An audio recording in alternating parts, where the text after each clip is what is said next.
I need some kratom. I'm broke. I'm lost in space. We need kratom in the spaceship. My arm hurts.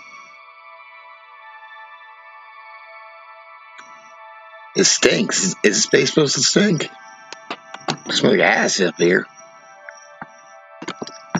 Oh, sorry, space. I paused space.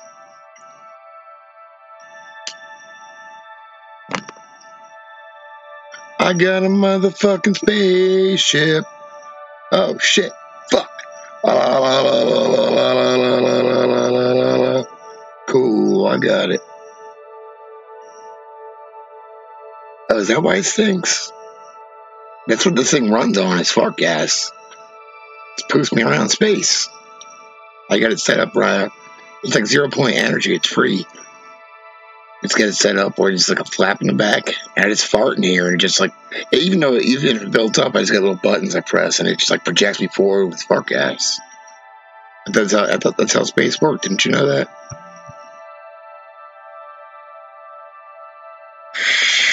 Yeah, somebody stole the fucking wheels off that motherfucker. Stole the fucking hubcaps. Whoa.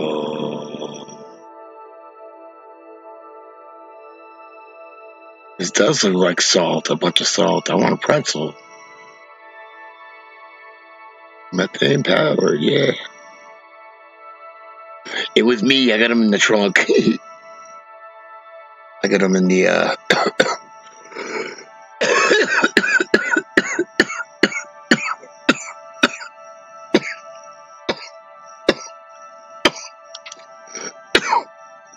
maybe. Whoa.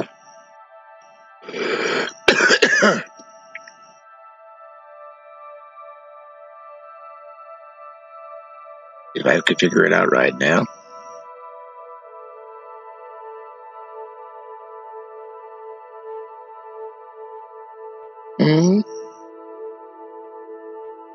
Frozen? Now we're moving. Not frozen? Okay, this is delay. That's cool, I can handle it. Yeah, baby.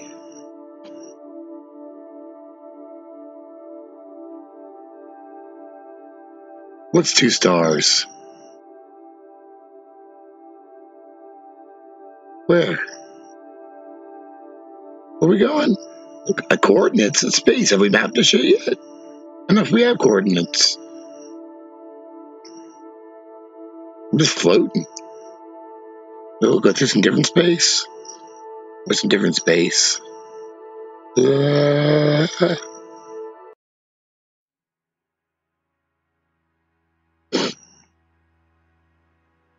I like smoking with my lungs. I like edibles too, though. I like it. I like coughing. I like getting dizzy. Oh, I'm gonna piss on your house. Ooh. Hey. Whose house is that?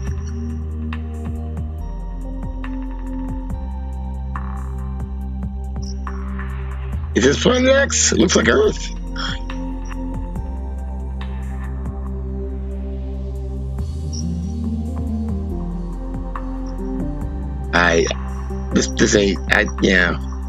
It's the music. The music's actually bugging me on this one. It's fat, Kathleen. It's fat. Fat Earth.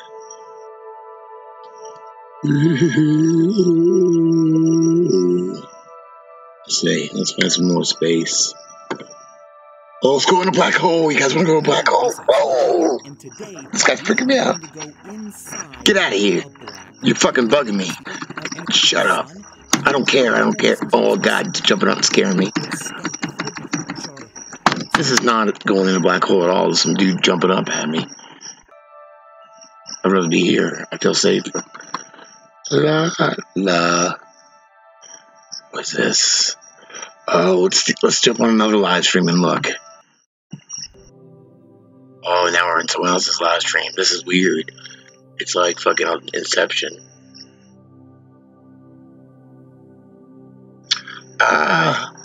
It depends. Was that pyramids and that? Yeah, my mom was looking at trying to go to Mass to pick up the car, my grandmother's car. Sucked right. Hey, I'm all about being sucked. So. Ba-da-boom. Whoa! It's like inside us. If you zoom in, I bet there's all kinds of stuff like this on the universe inside us. Inner Space. Remember that movie?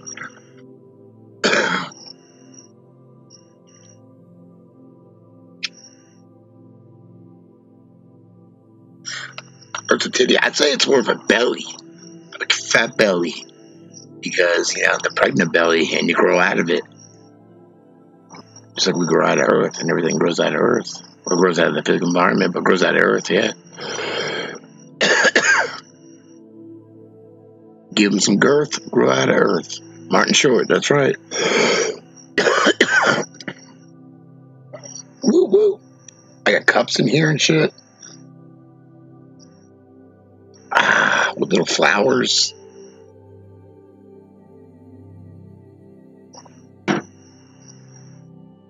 When I go to space, I like to go deep.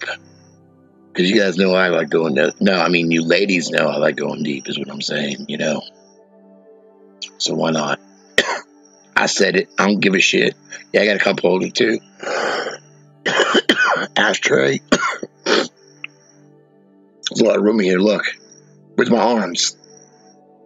There's so much room above this thing, you can't even tell. Balls deep.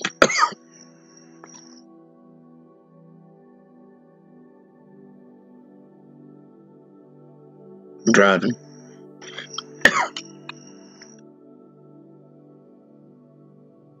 See? It's a baby.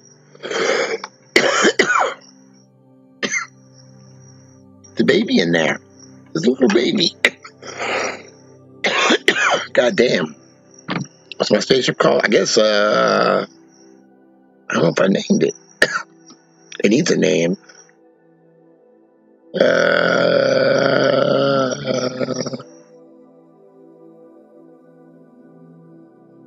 I don't know. I was thinking, yeah. Space junk. How about that?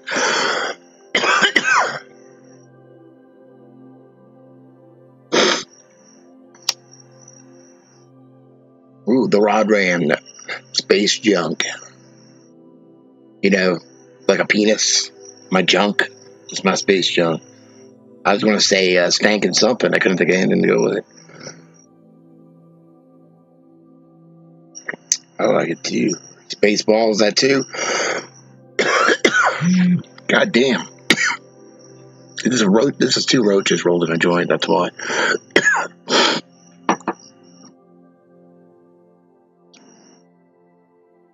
Where are we now?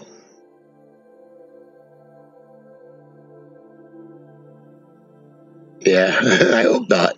I guess not, because they actually monetize me on this channel. They won't ever do that. And what's it been, about a week, guys, since I've been monetized? I got $7 in there. I'm fucking rich. Remember what I had to? I got $7. Racking up the monies. Oh. Yeah. I hear like some opera. There's opera in space. I can't even get it till like the 23rd of next month. I had some money today. Shit. Cake. The fuck you talking about cake? I wish I had some cake.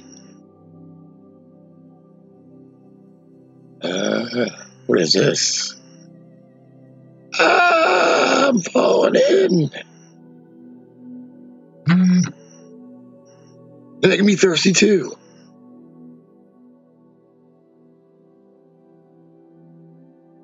We're falling in. Tell sperm. Oh, I mean, yeah, but I'm only the old-fashioned way though. You gotta come get it. You want it, you can pay for it, but you gotta do the work too. The blood's mine. I need that shit. I don't want anybody drinking my blood. My blood.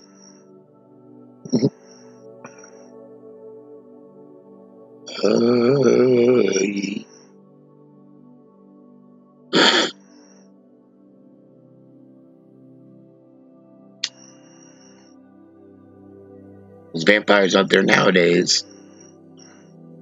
They want my DNA though. You have to come get it the old-fashioned way. That's the only way I'm doing it though. That's my plasma too. I need that.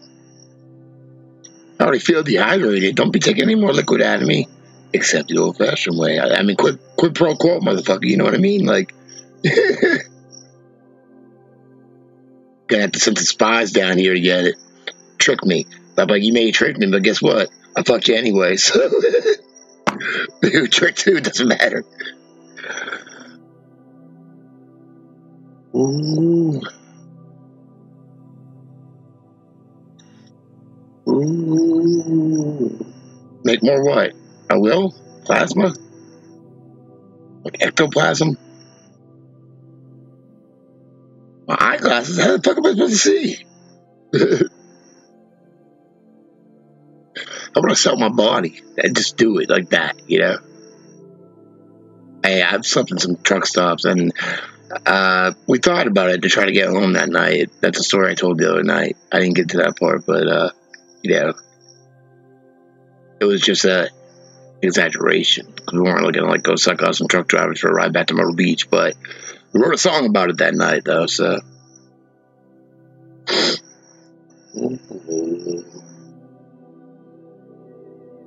It's floating around. Farting around space. I got arthritis, so I don't think I couldn't give any hand jobs. My arm hurts. Cam girl?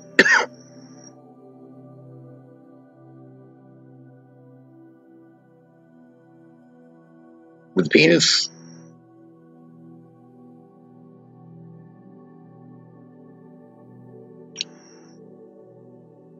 Even though these are graphics, just the way it is, you got the arthritis, it fucking sucks, dude. It hurts. Shit hurts. But even though these are just, you know, graphics or whatever, the consistency of the space, I'd say the space, I feel like it feels more fluid, you know, if the real thing would be that way, I don't know. Tokens. Like a video game?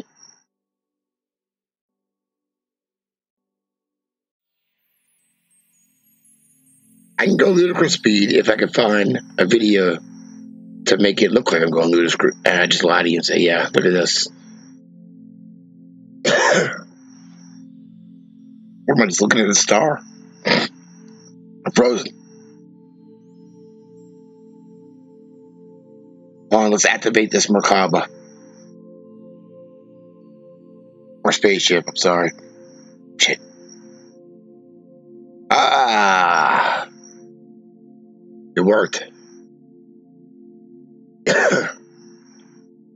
Shadow clone. I don't know, I didn't see what he spelled. Don't be like trying to hypnotize me, spelling at me. Casting spells. That looks like a gremlin. And a snake head.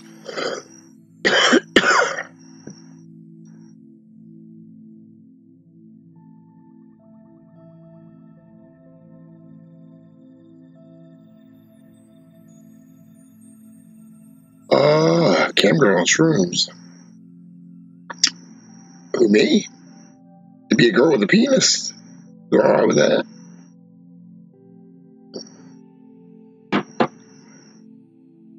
Cobra. Oh, I don't know.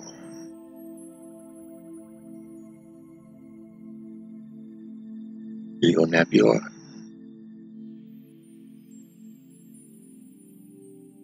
I think, even if we think in terms of things being more fluid, even in this space that we sit in right now, it's easier. I think it would be easier. I think it would be easier for us to conceive everything being connected because we think of space in between us as nothing. You know, we don't realize that it's absolutely essential for us to be. You know, we have to be separated. But we're not. It's not like it doesn't separate us. The space is what connects us. And I think if you think about it in more of a fluid way, it's easier to conceive it as a connector than just as nothing. It's not just nothing.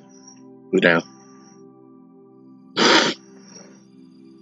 June. I have a sister named June. She's not here, is she? Whoa.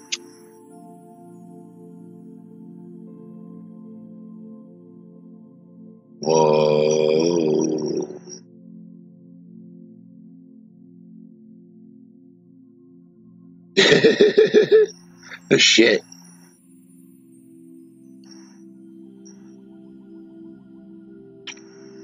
Well, in order for anything to be, it's got to be the space. That's why I talk about meditation being essential, because it's the space between thoughts, you know, by pausing those thoughts for a little bit. In order to hear notes and songs and everything, you have to hear the steps, the spaces, or you don't hear the notes, you don't hear the melody. And all that is different waves, different like waves tapping on your eardrums. The spaces, tap, tap, just different varying speeds. If you want to get someone's attention, you can't just go. You have to knock space in between the noise. It gathers attention. Sirens, cops want your attention. Space, on, off, strobe. Everything has a space. We ignore the space. That's the problem. The space connects us. It doesn't divide us. Wavelengths, wavicles, particles, and waves. One and the same. Depends on how you want to look at it. The phone rings, the old phone. Don't call fucking cops around here, motherfucker. Damn. I ain't talking shit about it. I'm just saying they want your attention. I don't want them to want my attention. I don't want their attention. Yeah.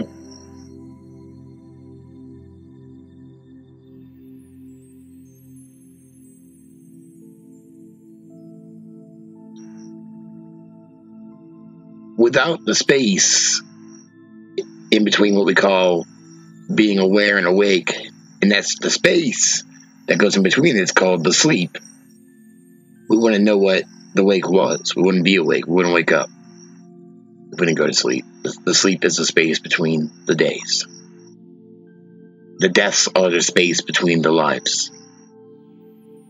And everything has space in between it, or it can't be.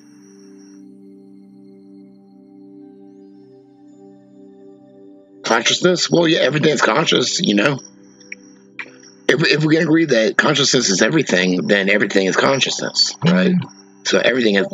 It's we've been under the presupposition that we live in a dumb, stupid universe, and we're just symptoms, we're just flukes in this fucking, you know, this dumb fucking thing, and we hate life, and we beat up nature and the universe. You know, we want to conquer it. We don't realize that we are it.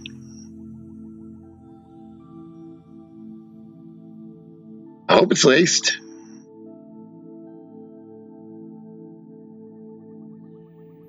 So if you just see it, what's up? If you just see it as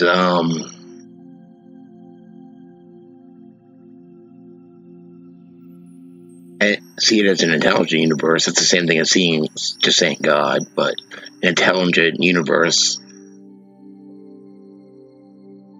And and you start to like get these little feelings, like tingle a little bit as I say that. Not in my fucking penis, but I guess everywhere. So yeah, a little bit. No adrenochrome, please. No, thank you. But we're not dumb. We're not stupid. I mean, we are in one sense, but basically, it's like the grapes grow from thorns, from thorn bushes. No. If we realize we're love, and we can love, and beautiful, and creative, that is symptoms of what we are, what we come from. We're symptoms of that.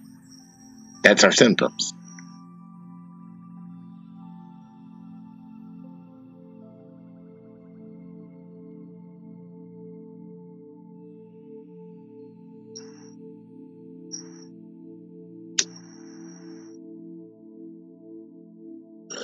Well, it's all trying to explain everything that we say, because these words aren't the things. You know, we have to find some form to communicate these ideas. I saw the mouse, so it's all us trying to conceive everything else, no matter what you want, how you want to say it. The word that we use, any of them, universe, we made that up. It's not the universe, it's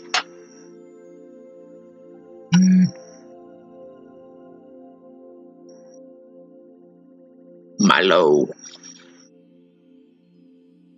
Yeah, I'm using OBS right now. I tried using Streamlabs. I don't like it. I can't get used to it. Guess I'm not cool enough. I don't give a shit. Wasn't trying to be. I'm just floating through space right now. Oh, shit. That is a fucking proton gun stream. I know one when I see one.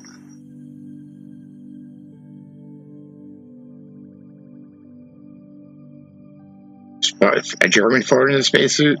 I'm sure it'd be a fucking stank suit. I don't know what German people eat. I'm guessing like cabbage and kielbasa or something. I don't know. I don't really know what they eat.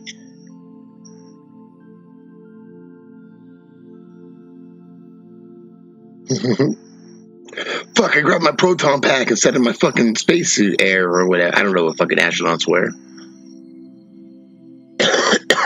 Stank suit. Fucking shit stains. All, you know, they're always white. Imagine if, like, I don't even want to go there because I don't want to hear all these opposing opinions, because the truth is I don't know. I'm just saying, imagine if fucking like Buzz Aldrin back in the day shit his spacesuit and he saw like some fucking brown shit all over the back of it. I don't know, it's stupid, but your slides. Ew, who you hanging out with?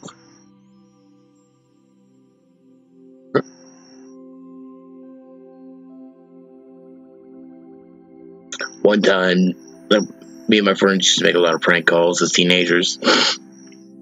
And one time, goddamn it, it's like so gross sounding to say it. Danny, my friend Danny, moved back, and he was letting us hear these prank calls. He calls this guy Georgie that he knows, that he doesn't like or whatever. And he's like trying to get him to go to the carnival with him or some shit like that, right? I know it sounds weird. Well, then he calls right back because Georgie hung up, and he's also Georgie's mom. He's like, yeah, is Georgie there? And she's like, no, he just stepped up for a minute. Like, oh. Well, he's not, you know, like this long spiel. Like, he said he was going to beat me up, and I was just trying to get him to the carnival. She's like, huh? And he's like, he said he's going to hit me with a bottle of dick snot. So every time you say slime, that's what I'm thinking of, like shooting with dick snot. Then if it rhymes and I can't get it out of my head, every time I hear Pat Benatar hit me with your best shot, it's hit me with your dick snot. And that, you know, I'm just confessing that right now. It sounds gross. Dick snot. Dick snot. Whoa. They kind of look like a face, but then look kind of like the, hey, I didn't make those calls. I just heard them. Hit me with your dick snot. I can't help that. If I hear songs, my mind automatically goes like reverted, like fucking, can you feel me coming in your hair tonight, you know, and fire away. Or, I'm just sitting on the cock of a gay, you know. All that kind of shit.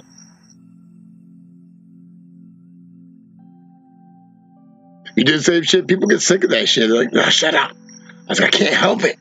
I can't help it. That's how I hear it now, you know? I'm just sitting. I sang that to a gay guy, though. He thought it was hilarious.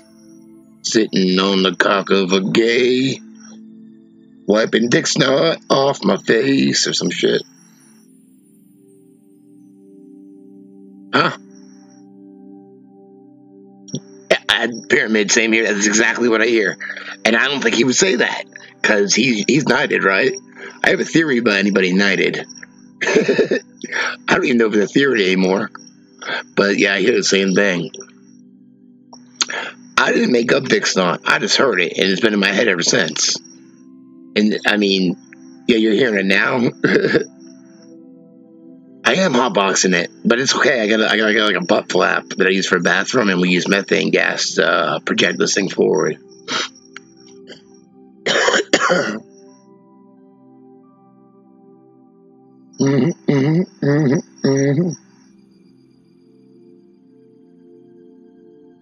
Hey, I think I've been here a couple times. Are we going in circles? Fuck, man, we're lost. I thought we were going that, I don't know. What place is shrouded in secrecy? Space? Oh. Got a dead fish?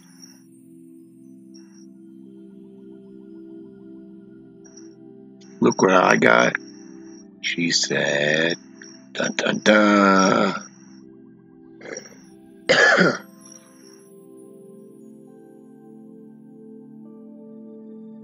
Think I made a wrong turn in Albuquerque.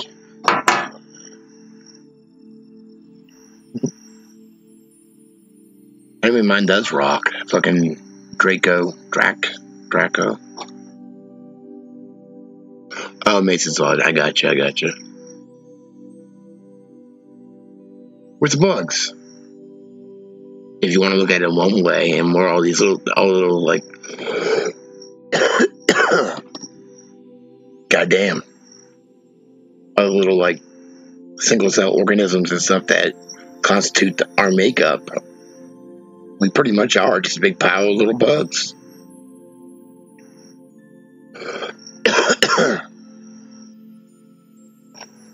Big pile of bugs. Might as well face it, I'm addicted to drugs. Might as well face it, I'm a pile of bugs. I've seen this baby before. We have been going in circles. What, Buddy Holly, and a noise in the background? Oh, this is live. This is live. We were live there. Someone else's live stream. Lost. Oh, do you hear the cricket? You do hear the cricket, don't you? What's this? Sky Surfer, it's only a minute. You can't float around for a minute. Biggest holes ever made by humans. Gigantic diamond mines you can see from space to Let's check this out. The center of the Earth. Here are 7 of the biggest holes ever made by humans. You guys know about big holes. Debbie Wasserman Schultz, Hillary Clinton. Number 7. Some of the biggest holes. Diamond mine. This diamond mine, located in Canada's remote Northwest Territories, is actually a pretty recent hole. Work only began on this thing in 2003. Yes, that's the world's preeminent sources of gem diamonds. Since mining operations began, it has produced over 100 million carats of diamonds. Carrots? Though. You can't drive What there. talking about carrots for? I thought we were talking about diamonds. You have to fly into the mine to get there, and once you are there, your way of getting around is pretty restricted. I don't know. I'm sure there are. Connects the mine to a building, and it's just wide enough for a truck. And It is better than the Popemobile. Bad, the road is toast. The only solution are Probably, yeah. about 2 months a year that lead from the I've been thinking we've been hearing it. Airport, So, and just hold on. change in weather can Bitch won't shut up, man. God. I'm Just trying to look at your holes. I'm not trying to hear you. Surrounded by endless white desert. All mining takes place underground, and it gets over I was gonna say. pounds of diamonds out of the earth every year. It is expected. I need you to tell me about it. I just want to look at it. 6, the Berkeley Pit. Located All right, I'm bored. I'm bored. God damn it, God, your voice is annoying me. Stop. God.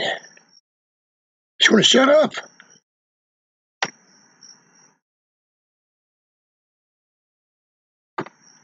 What is it just? I was just trying to tell something. I forget what the fuck I was going to say. Just talking about holes. Anaconda. Visible to the naked eye. I don't want to hear you. By Persian. You shut the fuck up too. God damn, man. Jesus. I want to go back to space. I don't care if it's looping. I had a panic attack there. No, I forget. I've been thinking a lot about holes lately, and not the sexual thing, you know? I've been thinking a lot. Buster Teal, this kind of has to do with that. Whole tunnels and holes on underground tunnels, all that kind of stuff are being brought to our attention lately. Just the concept of it, you know what I mean? Like, of all of it. I mean, do we usually think about caves and shit like that? Well, caves, but I don't think for a long time a lot of us paid attention to that. Now, you know, through researching stuff and a lot of things, whether there's truth to it or not, it doesn't matter. It's bringing our consciousness to the idea of it. I watched a video tonight about this dude in Canada that took 42 school buses and put them fucking underground and poured concrete on it and had like this, you could fit 500 people in there after like a nuclear fallout.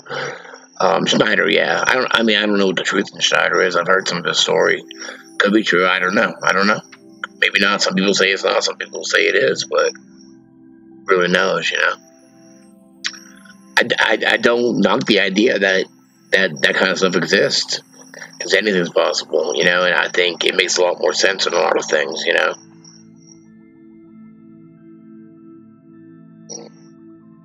Antarctica, yeah, I think something's going on there. I definitely do. Intuitively, I thought there was like some. I've been hearing a long time that, and I don't know. I guess I don't know if it's true. It's just what I've been hearing. And like I say, when you hear stuff or read something or see something, you're meant to for some reason or whatever. And you know, some stuff resonates with you. So I've been hearing stuff about that for a long time. And basically, what I heard was they were going to announce finding a flash frozen civilization, advanced civilization, but there was more to the story. But you know, who the fuck knows? Because nothing's come out, and they still keep it all hidden. But I still have hope. I think everything's coming out pretty soon. I brought crickets to space. Yeah, I keep them in here when I get hungry. You know. No, fuck that. I'm not eating bugs. I keep them in here to help me sleep. Who listen to them? I get scared. They're my pets. It's like Jiminy Cricket. They're lucky, too.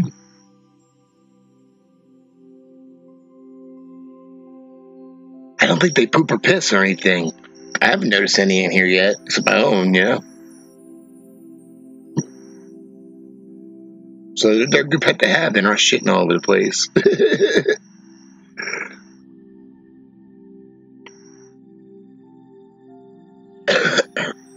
If this shit, there's a lot to it. If you want, I can look up.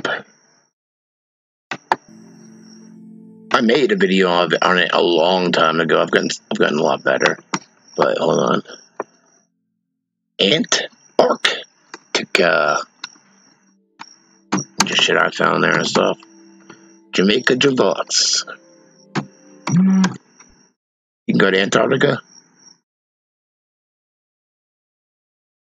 A few grand. Shit, I don't know. Hey, I have fucking $2. I just need to go to the store. Shut up. Don't tell nobody. They're expensive in space. You know what I mean?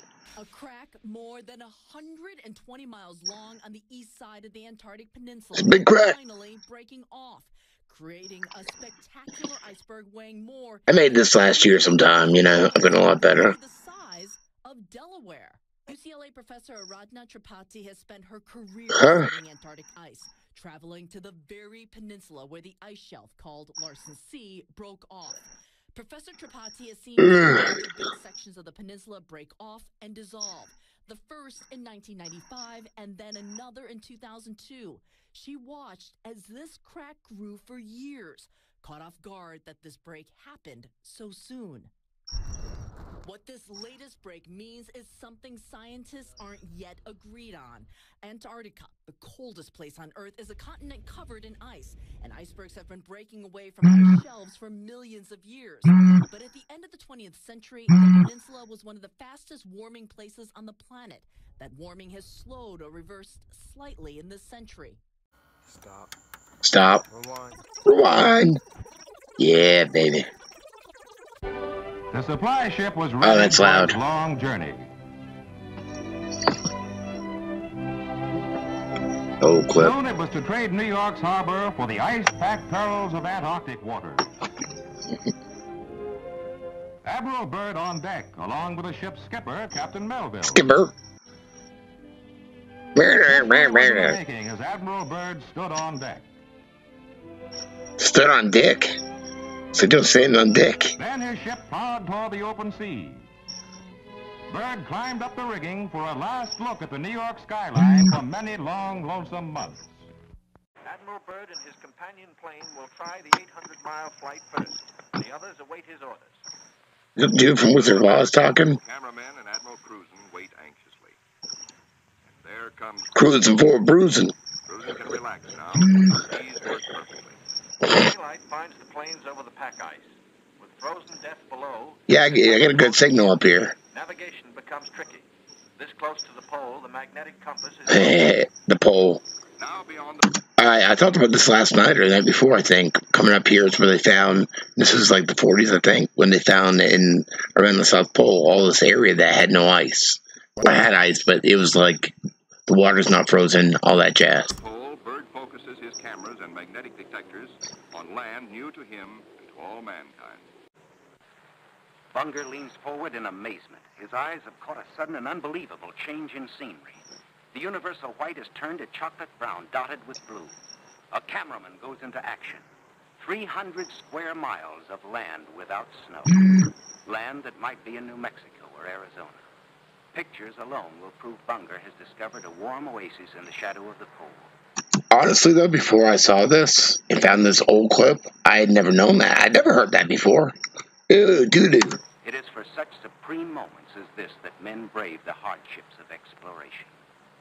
The astounding, undreamed-of fact is that they are over a chain of warm water lakes whose shores, except for small patches, are free of ice and snow. Commander Bunger circles the largest lake in sight, 5 miles long. He comes in to make a landing. Water temperatures must be recorded. Samples taken. He finds the water fresh.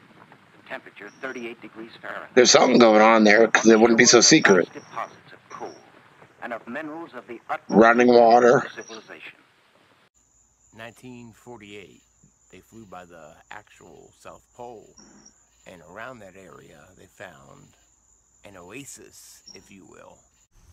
So, if you go to Google Earth and do a time lapse on Antarctica, you can see they are saying there's an oasis there, but on Google Earth it's just all white. But it kind of looks kind of patchy right around the South Pole. I don't know who that guy is. Something. But if you go digging down there, you'll find all these 360 pictures, a lot which are inappropriately tagged there, but there are some that are in Antarctica. For instance, if you would look at this 360 photo and compare it to footage from Admiral Byrd's expedition, they look pretty similar. Oh, you hear cicadas. An oasis in Antarctica. Yeah, that's crazy looking, man. And then, of course, there's this one, which kind of blows me away. It's like this. It blows me. Around the South Pole. It could be all of the above and everything at once. We don't know. Mountains in the back. However you want to perceive it, we don't know. They kind of look like evil castles. Evil castles. Cool looking, though. It's cool looking.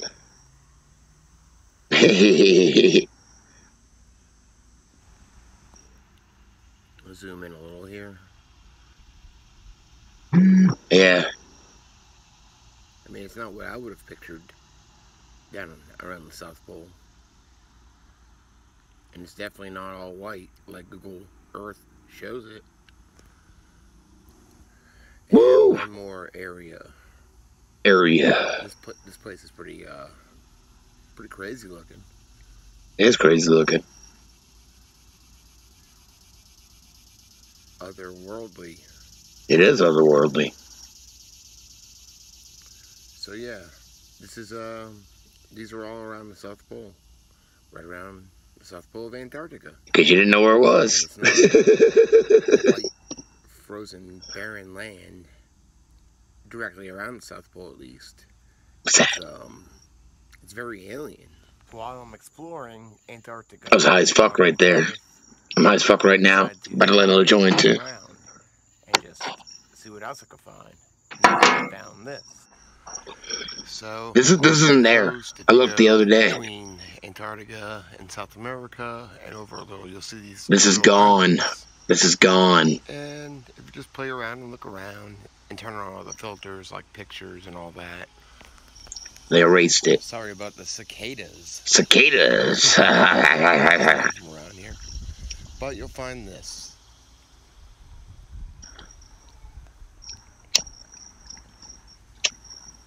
Which looks like, well, what's it look like to you? It kind of looks like a frisbee, a big frisbee. The cicadas, no. Yeah, it's on Google Earth. I looked the other day. Totally gone. I was digging in that island. Totally gone. I think that I'm going to go ahead and say that this iceberg breaking off Antarctica is going to be cicadas under the ice. What they use for an excuse to say they found ancient technology in a flash frozen I just said that. I just said that. Speculation, of course. I forgot that I used to say that. And of course, they took it off Google Earth. They took them all off. I was on the island the other day.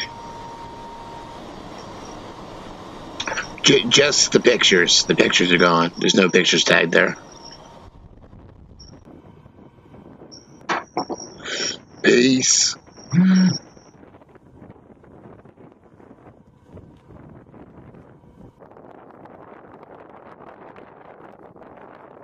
Pyramids.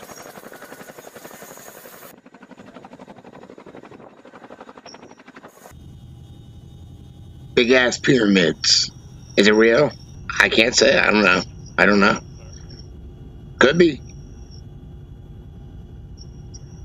The rear guard of Admiral Byrd's Intrepid 4000, veterans of the Antarctic, trained to combat the sub-zero enemy of the polar continent.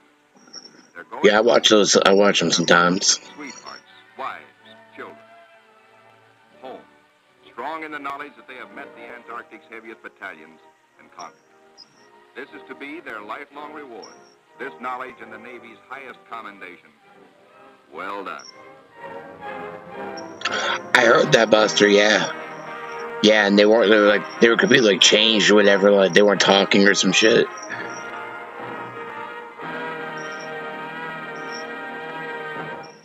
Like 12 of them or something like that. I mean, that's what I heard. Fucking stoned. I was fucking stoned when I said that too. I wasn't lying. Bueller. God damn it. Penguins. I brought the monkey back. I was getting complaints. I was phasing them out because I was like kind of evolving from apes, but you know, ain't nothing wrong with apes throwing shit every now and then. It's just fucking gross, you know. I know everyone loves my monkey. That's what she says, you know. I feel like I was gonna look up something. Shit. No. What was I gonna look up?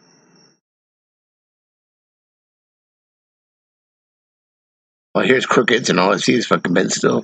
Ben Stiller. Not Ben Stiller. Ben Stein. Damn. It's wrong. Oh, I know what I was gonna look up. Hold up. Monkey business. All right. Let me read this up real quick. Let me read this up. I got a giant projector in space. Instagram. First off, let me get this ready.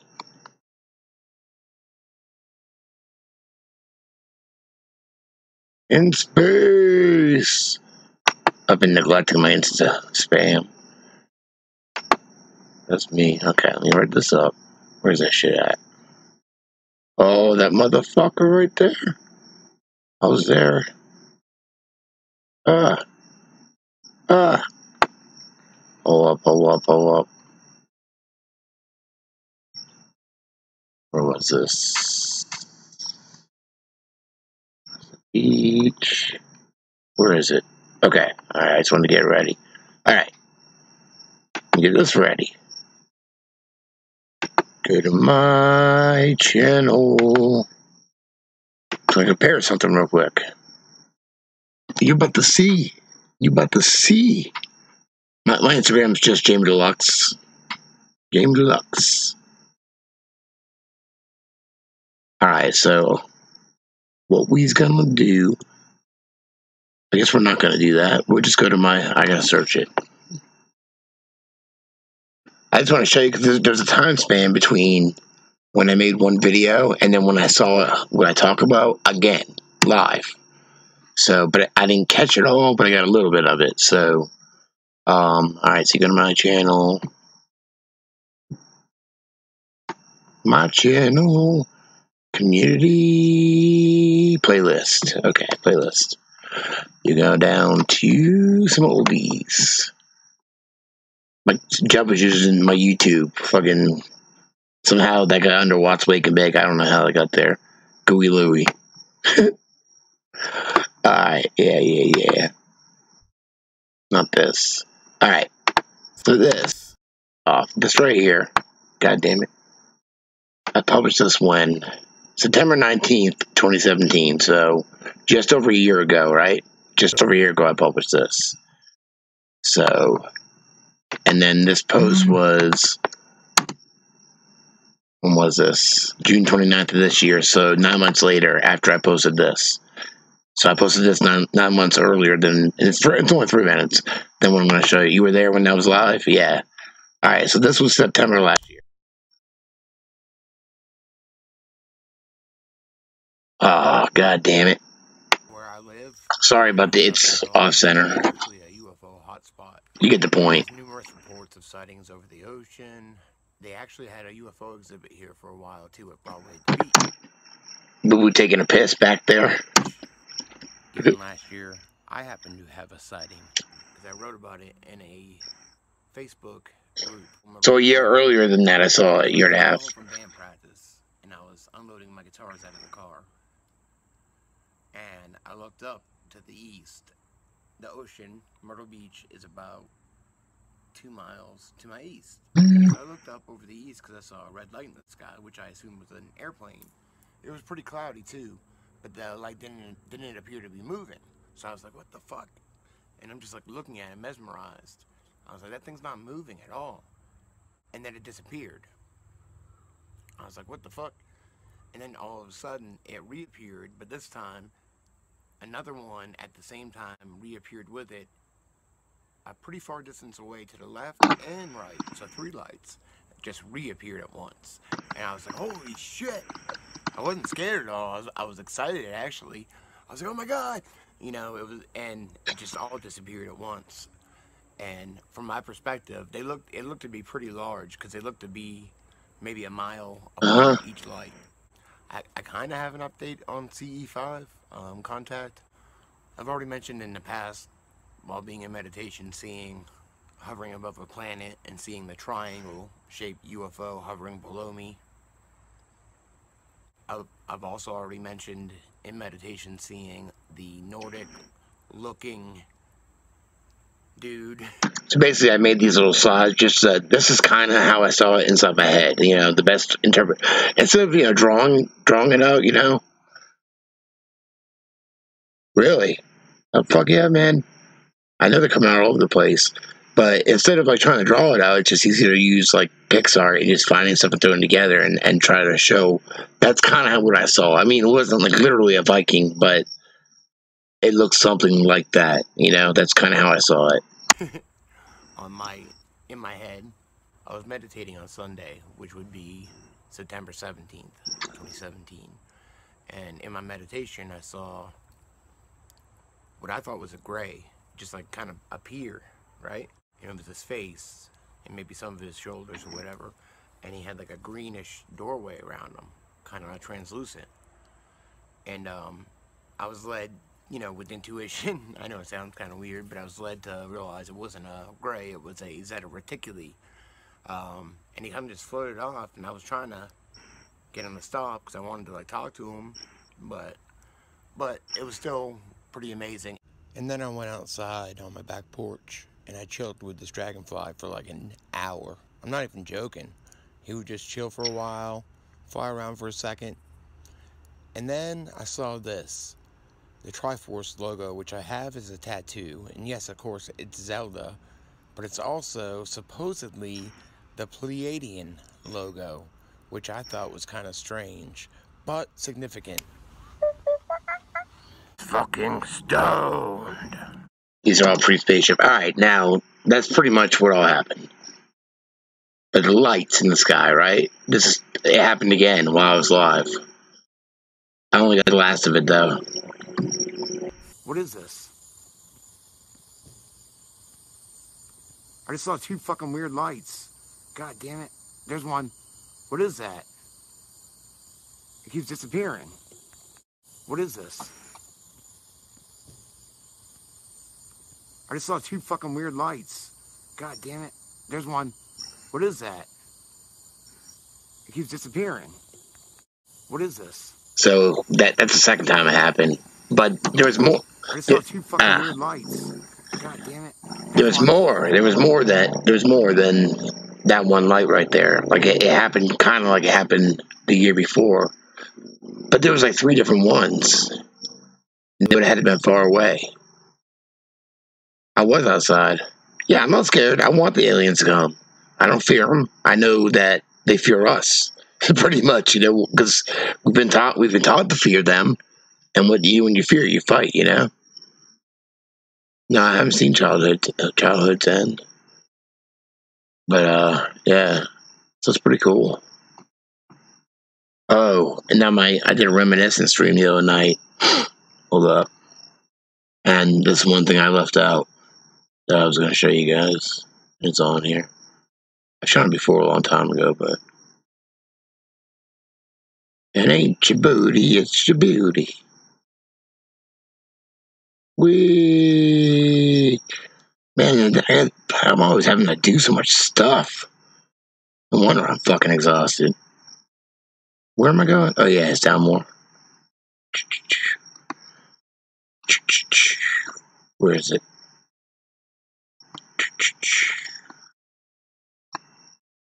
Where's it at? It's gonna be around here. Oh damn. Little phases, my poetry phases. Did I miss it? Is there videos around here?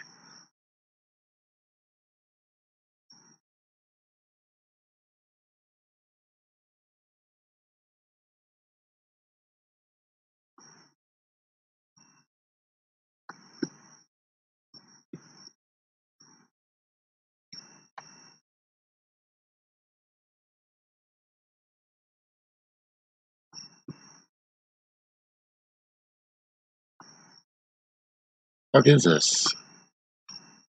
Because they've been waiting. They've been waiting for us to catch up. Basically, if you're enlightened, you realize that we're loved, and I can't put it in words.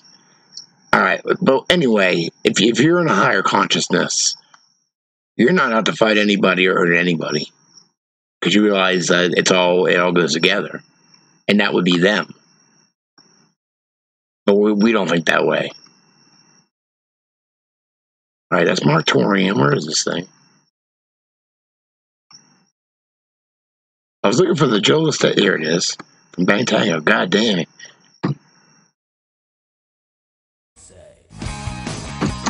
It's an honor to be here. It's a heartbreaking town with a lot of great Yeah, because he mentions our band SHARKLEGS, so. great people. Nashville means melody to me, and that's my influence to bring melody into songs. I come from an old school world of 70s and stuff like Exactly, that. Pyramid. When I would lay in bed at night, and I lived in this little shack for a house, you know, with my dad, and all he would ever play is Jerry Lee Lewis, Elvis Presley, and Johnny Cash. But there is amazing musicians out there right now that blows my mind. The Muse, SHARKLEGS is great. There's a band called The Knob. I really like them. There's so many amazing people. SHARKLEGS was my band at the time that toured with them. Yeah. I I have a daughter, But like, Tina, and I'm married to my wife, Jessica. I just thought it was crazy because like he's doing this interview, and he lists 3 bands that he likes today. 3 bands, fucking Muse, and then my band. It's crazy, you know. And then some band called The Knobs I've never heard of. So I got a chill life. I got 4 dogs. I love them. When I go home, I just kind of chill out and I write songs every day, you know, and then come out on the road and just, you know, be in a business where you have to travel. That's all. Bang Tango's getting ready to make a new album. We had a great time writing. Got some new songs that are coming. what? It's an honor to be here. It's heartbreaking. He didn't say it that time. A lot of great people. Nashville means melody to me. And that's my influence to bring melody into songs. I come from an old school world of 70s and stuff like that. When I would lay in bed at night, and I lived in this little shack for a house, you know, with my dad, and all he would ever play is Jerry Lee Lewis, Elvis Presley, and Johnny Cash. But there's amazing musicians out there right now that blows my mind. The Muse, SHARKLEGS is great. There's a band called The Knobs. I really like them. There's so many amazing people. I just thought it was awesome of them, you know. I thought it was awesome of them. They're good guys. Party with them a lot, though. Whoa! God, that was beautiful. That was beautimous. You want some more of this? You want some more aliens?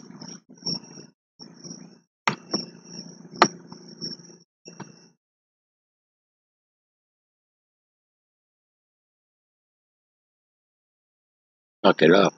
Winston Churchill said, and I quote, "We seem to be moving, drifting, steadily against our will, against the will of every race and every people and every class, Yep.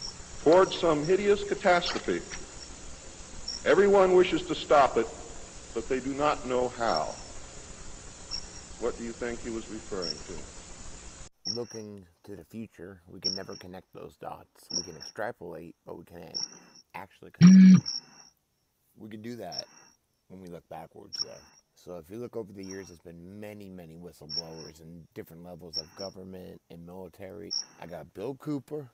I got Phil Schneider. I got Paul Helton.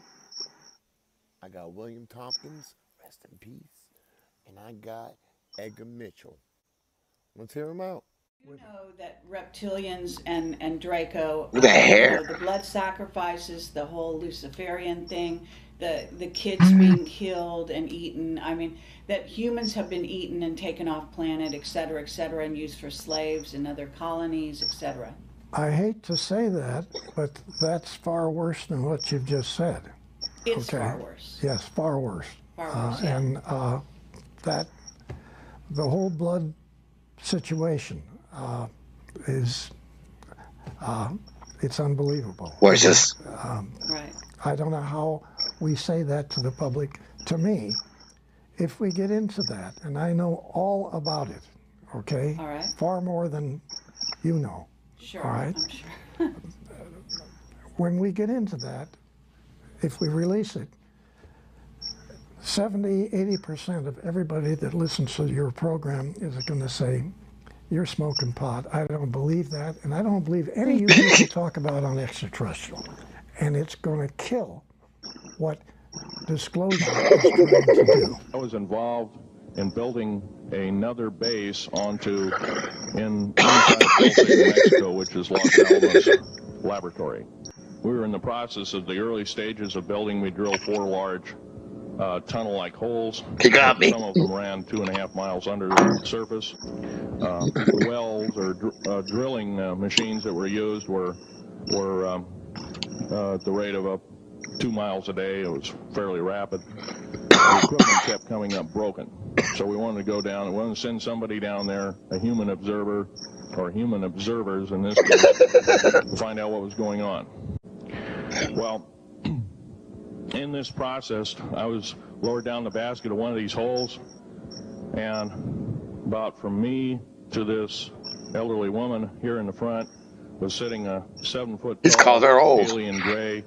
The stench was worse than the worst garbage can you can imagine.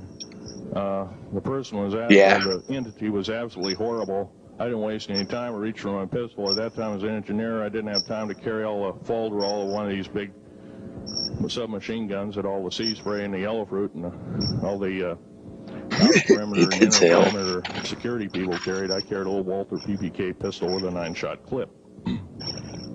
This is in late August of 1979. Now, you got a regular suit of clothes, you got a regular clothes on, plus you're in a almost like a spacesuit environment, and you're reaching for a gun. It's not the easiest thing to do, and then to pop a clip in it and start shooting. And I killed 2 of them. Yes, they're mortal, and they do die. However, in the process,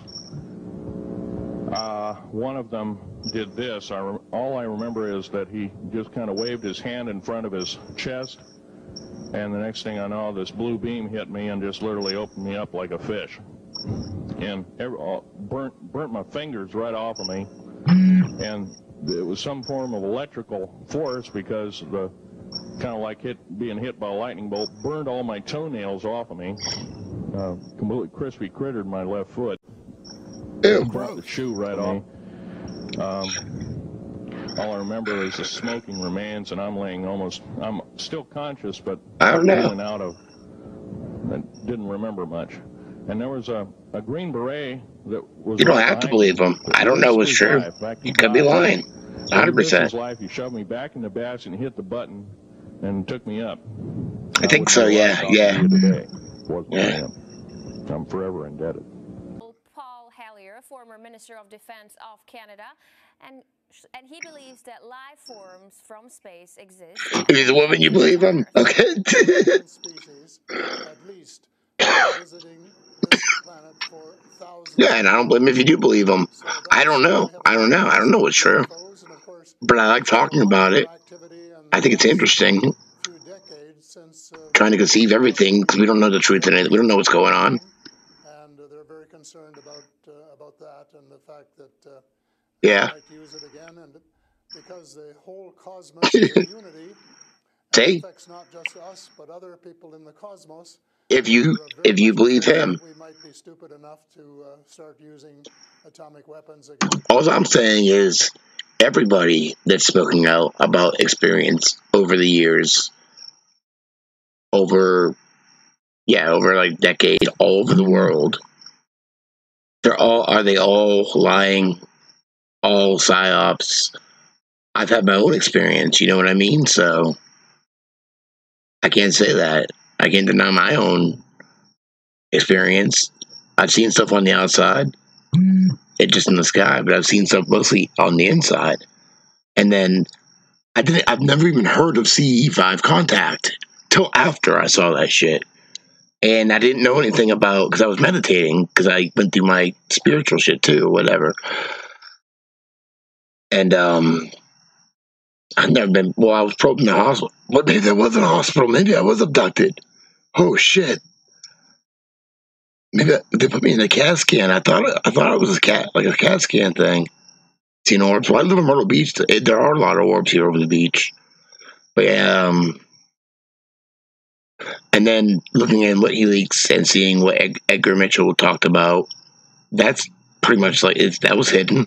We weren't supposed to see that. That was saying we work with a specific ETI from a contiguous universe. That's how you say it. We're here to help bring 0-point energy to Earth, you know? And he talks about doing it through meditation. And I was already doing it through meditation. I just didn't even fucking know it. Well, then you don't understand the concept of how anything works. If they're demons, they're angels too, because you wouldn't know what one was without the other. So there's both. You can't. Everything that exists only exists because it has polar opposite, or it wouldn't exist. You know. Yeah, I'm in space. I froze time. Again, and this would be very bad for us and for them as well. I used to think there were, between 2 and 12, and Apollo astronaut Edgar Mitchell, who came to Toronto a few years ago and had dinner with us, agreed there was somewhere between 2 and 12.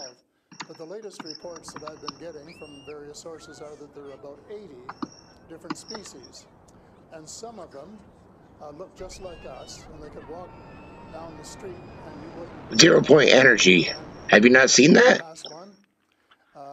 And they're what we call the Nordic blondes, and also the tall whites, who were actually working with the United States Air Force in Nevada.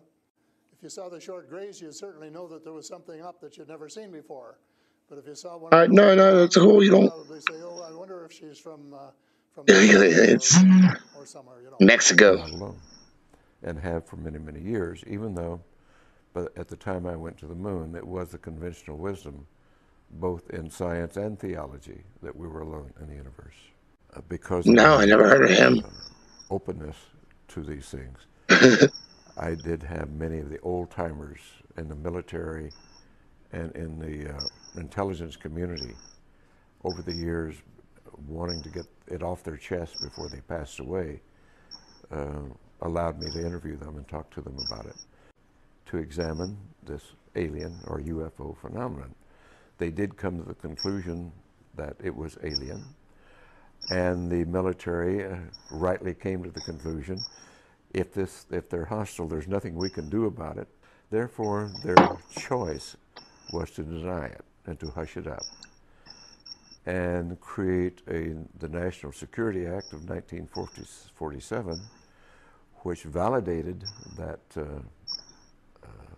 deception and covered it up and allowed the group to go underground, as it were. Underground, see? That now for 50 years. It is really the beginning of the whole cover-up, the entire denial of this phenomenon, and the addition of dismissal, disinformation, misinformation to cloak and to discourage investigation, to misinform. It's just been continuous for many, many years now. It was decided that an outside group was necessary to coordinate and control international efforts in order to hide the secret from the normal scrutiny of governments by the press. The result was the formation of a secret society which became known as the Bilderbergers. The headquarters of this group is in Geneva, Switzerland. The Bilderbergers evolved into a secret world government that now controls everything. The New World Order, the alien agenda, is one and the same. It's world takeover and the decimation of the population of this planet. There are 9 races of alien populations. To look at a human being as a bag of food. They're not cannibals. They don't eat the flesh and the bones and all that kind of stuff. They use the glandular secretions of animals and human beings as a mixture of the vitamins for their food. They get high off of our adrenal gland substances called adrenochrome. Oh, shit! No, we did it! It's something like cocaine to them. It's the aliens! Now, it's the elite! What can we do about it? It's them! Right now, if we do nothing, we can do nothing about it, and it'll continue to go on. She's reptilian. We'll be laid in the dark, and kick her in the lizard dick. More and more people disappear. Right now, there's 100,000 children totally unaccountable through FBI archives, cannot be traced anywhere. How long ago was this? How long ago was this? I think they're hauled underneath in some of these bases, and they are summarily done away with, and they are literally eaten. It was learned that the aliens had been and were then manipulating masses of people through secret societies, witchcraft, magic, the occult, and... Holy shit, this all sounds like the fucking people that have been in charge, doesn't it? If you take away the alien... God damn.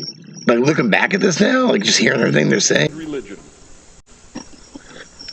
A major finding of the alien study was that the public could not be told, as it was believed that this would most certainly lead to economic collapse of the religious structure, I mean, seriously, national though. panic, which would lead into anarchy.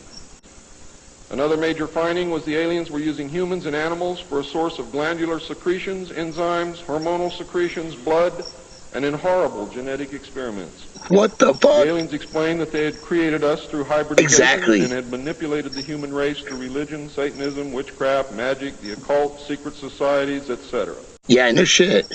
I only have one message to give you. I don't care what you think of me. I don't care what you call me. I do care what you do with this information because it is important to our survival as a species.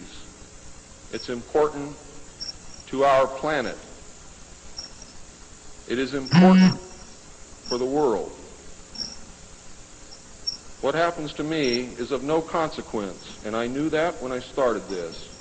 Over the last 17 years, I knew that someday I was going to have to get up and say this whether I wanted to or not, whether I was afraid or not.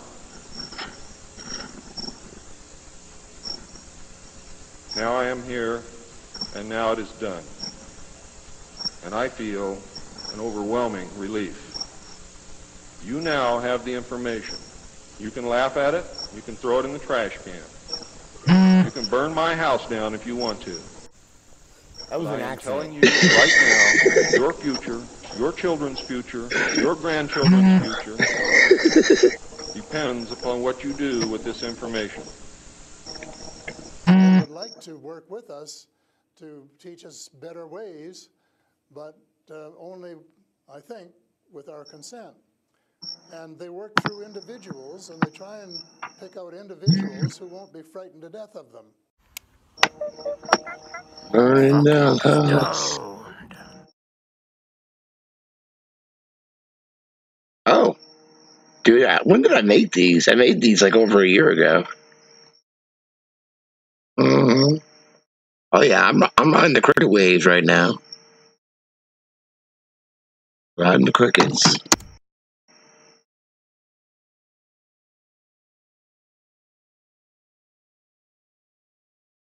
Dun, dun, dun, dun, dun, dun, dun. Every day now, as we open our minds and expand or raise our consciousness. I'm high as fuck in all these, okay? So don't make fun of me.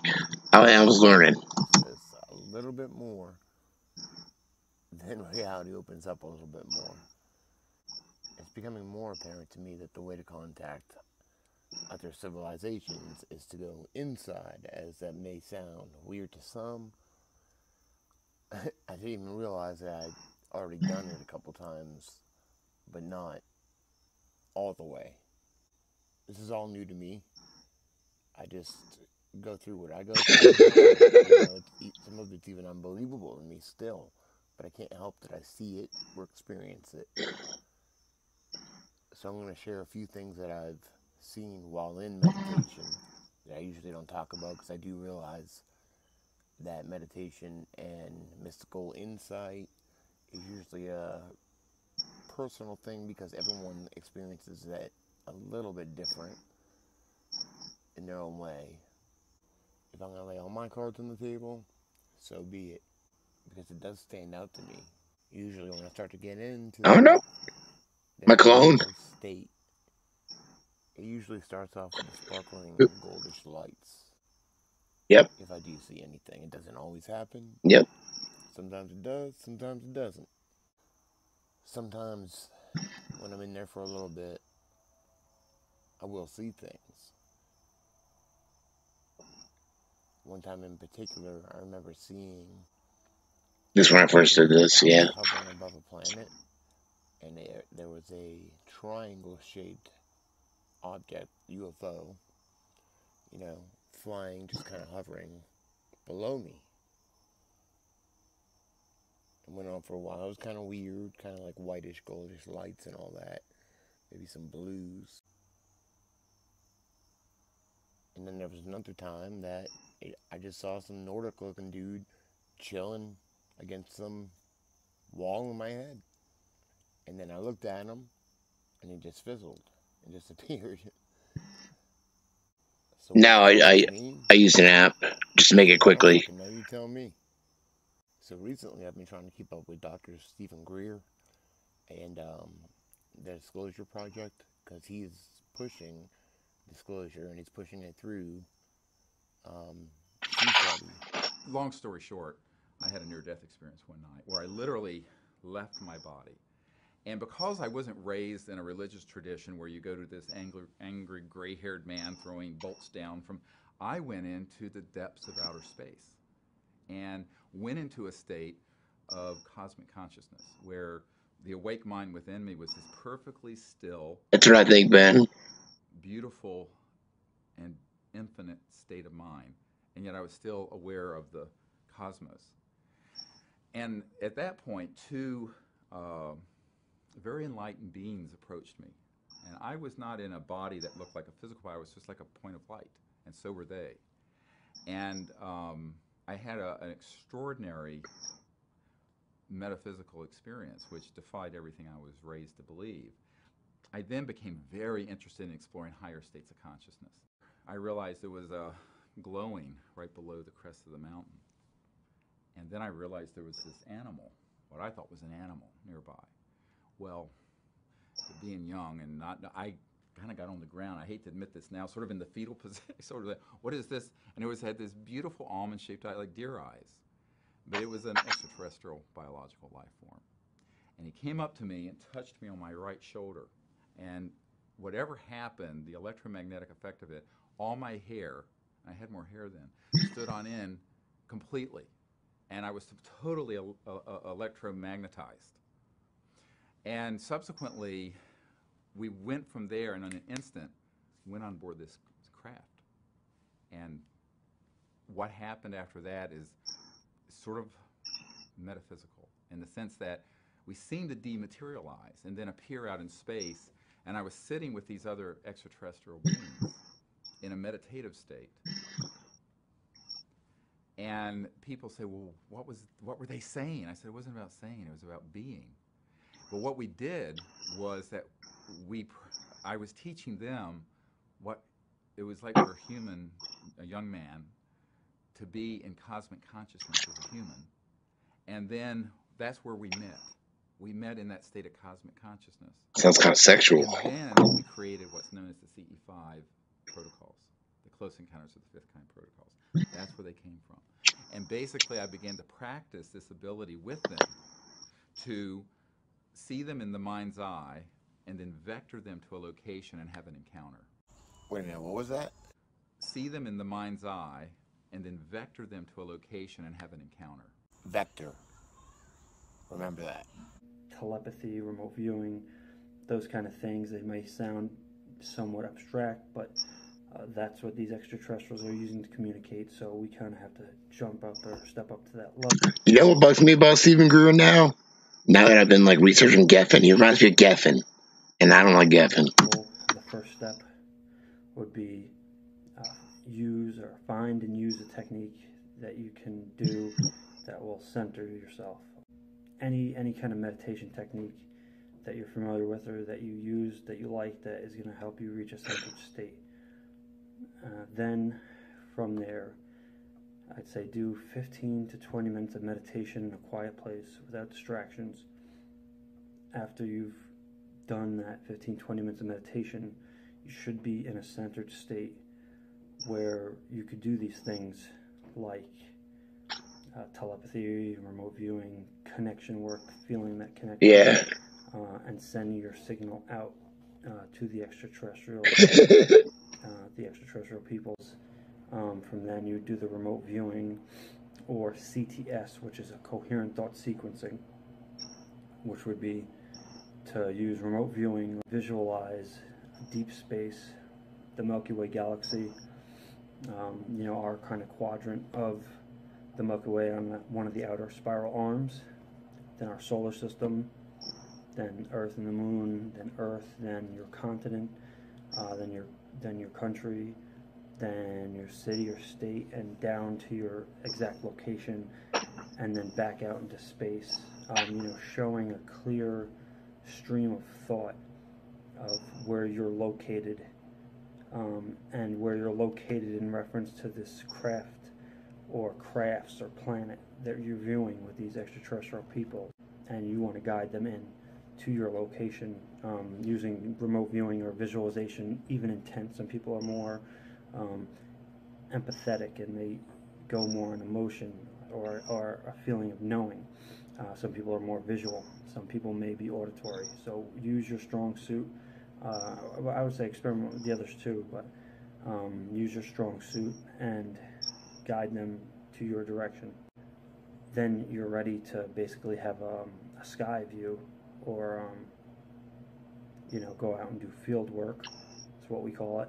So go out in the field, view the sky, periodically repeat the process of the meditation, the connection, the coherent thought sequencing, guiding them and vectoring them to your exact location, and viewing the sky. So you could go back and forth and do that as much as you want. You can do this by yourself, you can do this with a group, you can do this by yourself, connecting with others, non-locally, what we call non-local CE5, connecting with other people in different locations around the world, guiding them and vectoring them to your exact location. What did he say? Vector. Vectoring them. Vector them. Vectoring them. Vector them. Vectoring them. Vector them.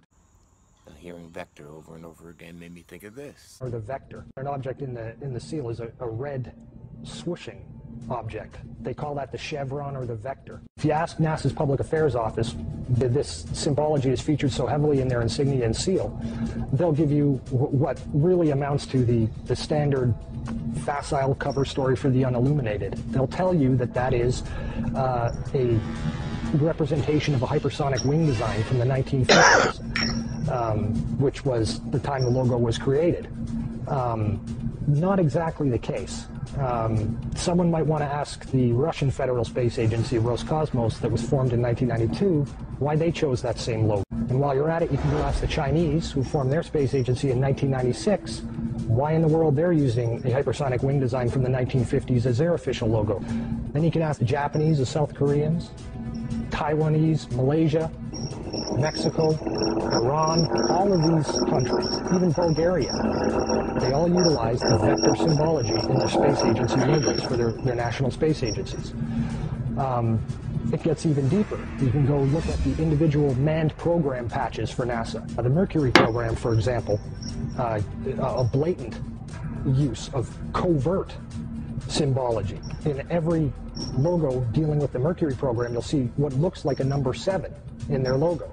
And again, NASA's official story is that they put this number 7 there so that they could pay homage to the original 7 Mercury astronauts.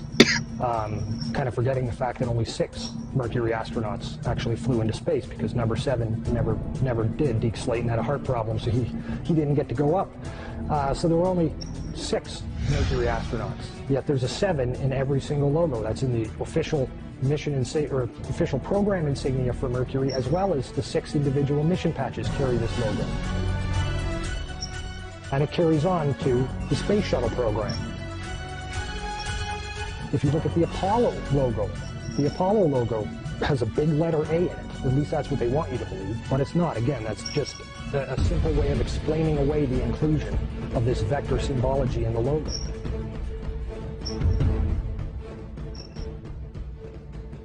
If you go to the Space Shuttle program, the original Space Shuttle STS program patch is a triangular patch that, again, hides the use of the chevronic vector symbology. And that also goes for many of the STS-specific mission patches. Every single one of the International Space Station expedition patches carry the vector symbology. The Russian Mir space station used the vector symbology. That was their official logo. You can even go deeper and look at military-industrial complex companies. Look at the logo on a company like Lockheed Martin, 2 vectors. The X Prize logo, Ames Research Labs, U.S. Space Command. When you get into the military realm, the United States Space Command, their official logo is the vector symbol. And when you look at the military's individual space-specific programs, all of them deal with vector symbology in their official insignias. And the question really becomes, who or what are these people paying homage to? And the truth, quite frankly, is out of this world. Number one, he knows the truth. We train people in a meditation technique, it is Vedic, to be able to go into a deep level of the unbounded mind. From there, we teach them a Vedic approach from the Sanskrit to remote view distant places.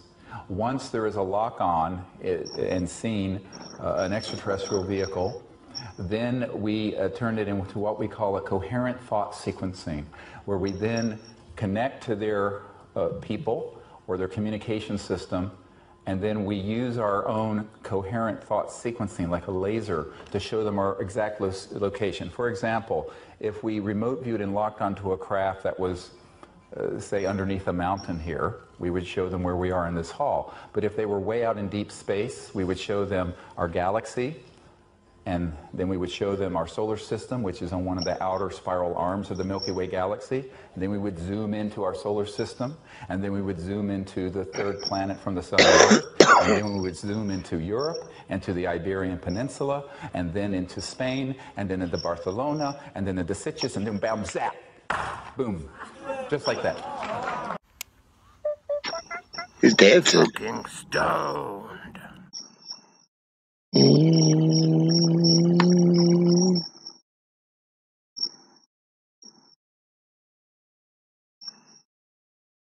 As I've said, the whistleblowers are like Toto in The Wizard of Oz, pulling the curtain back. And people are now seeing the wizard, which is this corrupt group.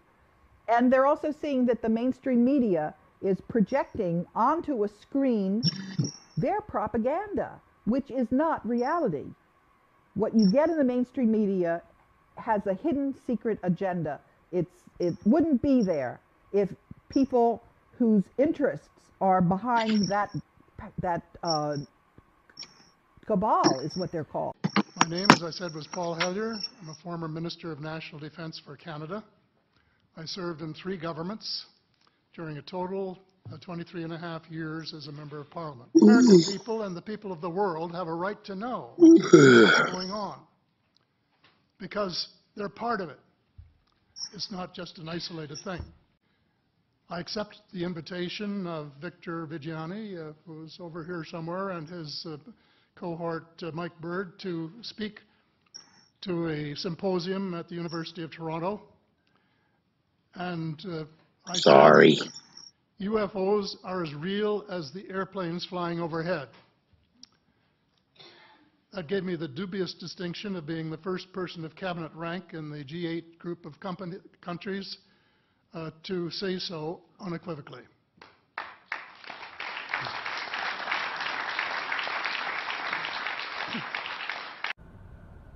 Oh, hey, what's up, guys? A little research. So what you saw there was Karen Hughes, who was a World Bank whistleblower, and Paul Hellyer, Minister of Defense for Canada, who is probably the highest ranking person that I'm aware of to come forward.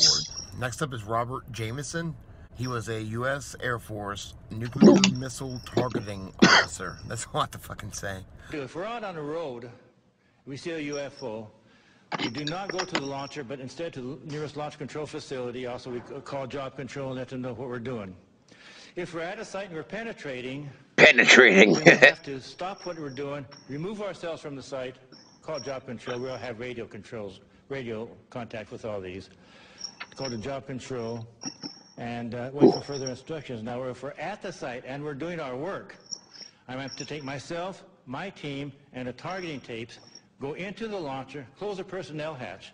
Now, all the teams, before you go out to the field, will take with us an armed guard. That's just normal.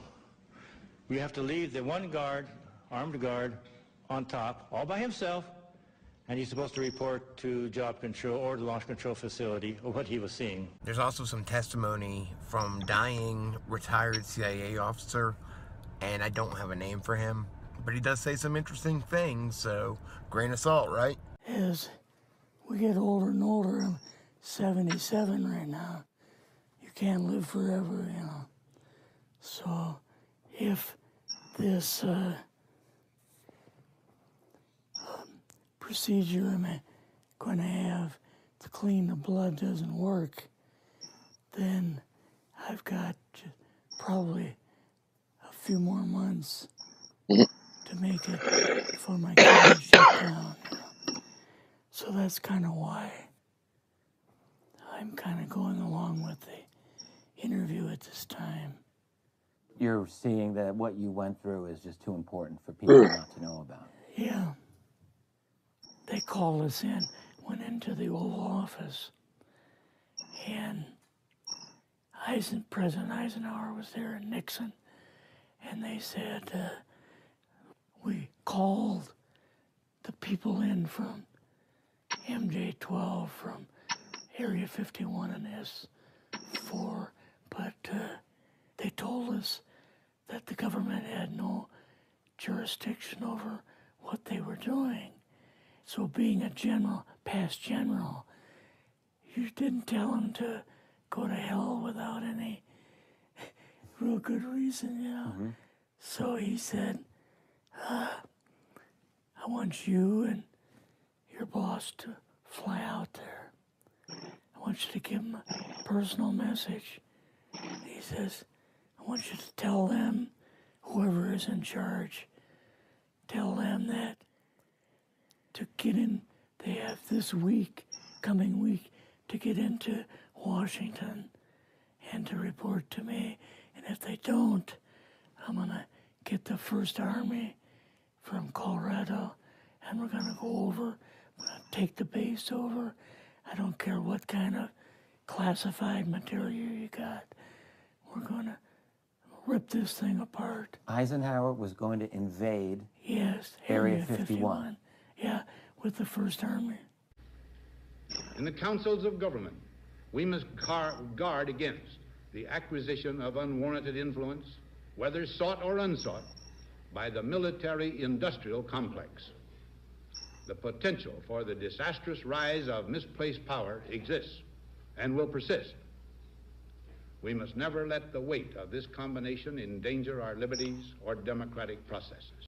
They took us the 13 or 15 miles south to S4, had like different garage door openings. And in these garage door openings, they had like different saucer crafts. The very first one had the Roswell craft in. It was kind of crashed up, but apparently every alien that was in it died. Could they tell what the source of power was of this craft? It was like a reverse gravitational thing of some kind. Charles Hall, retired U.S. Air Force Colonel. Aliens over here. And of course, Dr. Stephen Greer from the Disclosure Project. My name is Charles I. Halt. I retired from the U.S. Air Force in 1991 as a colonel. In December 1990, early in the morning, civil rights policemen discovered strange lights in the forest in East Anglia, just outside the back gate of RAF Woodbridge. 3 patrolmen, Sergeant Peniston, Airman Burroughs, and Peniston. actually Sack. dispatched into the forest and approached the craft. They reported it being triangular, approximately 3 meters on a side, dark metallic in appearance with strange markings. They observed it for a period of time, and it very quickly and silently vanished at high speed. I took several security policemen with me. I was taken to the supposed site. While we were milling around trying to make sense of the whole thing, one of the individuals with me suddenly spotted something.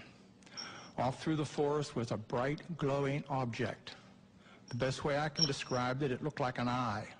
It was bright red with a dark center.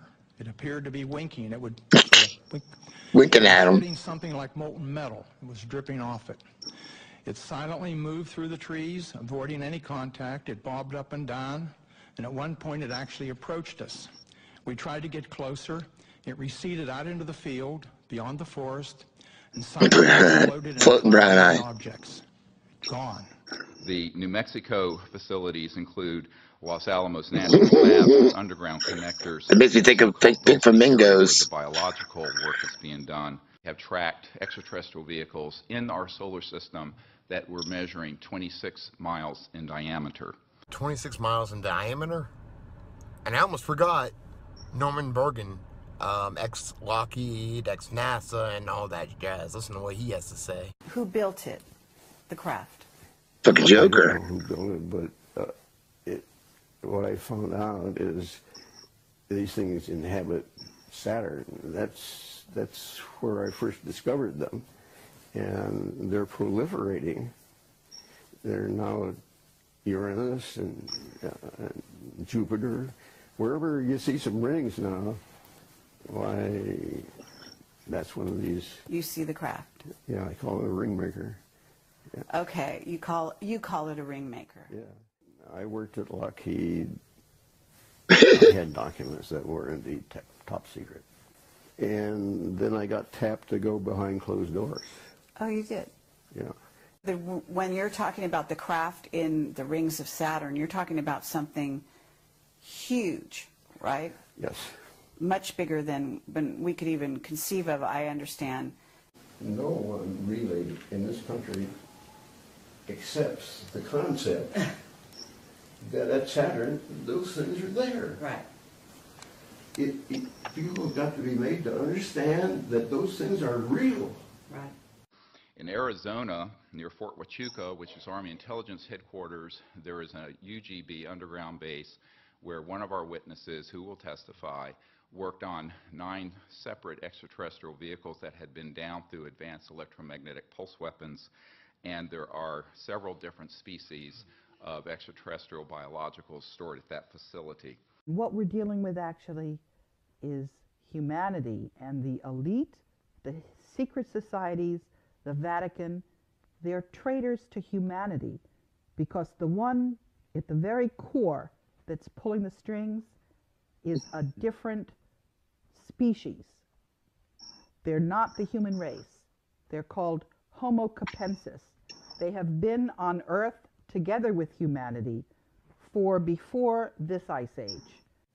I guess there are different types of grays and so on. How did you see that evidence? Well, at the, later on, at S4, you wipe that shit. Autopsy film. And then the colonel said, what we've got in here is we're interviewing a gray alien. All right, right there. How did you feel at that moment? Well, I thought I shit my pants. We had no idea we were going to see the real thing. All we saw was film. You had to have a little bit of heart racing at that moment.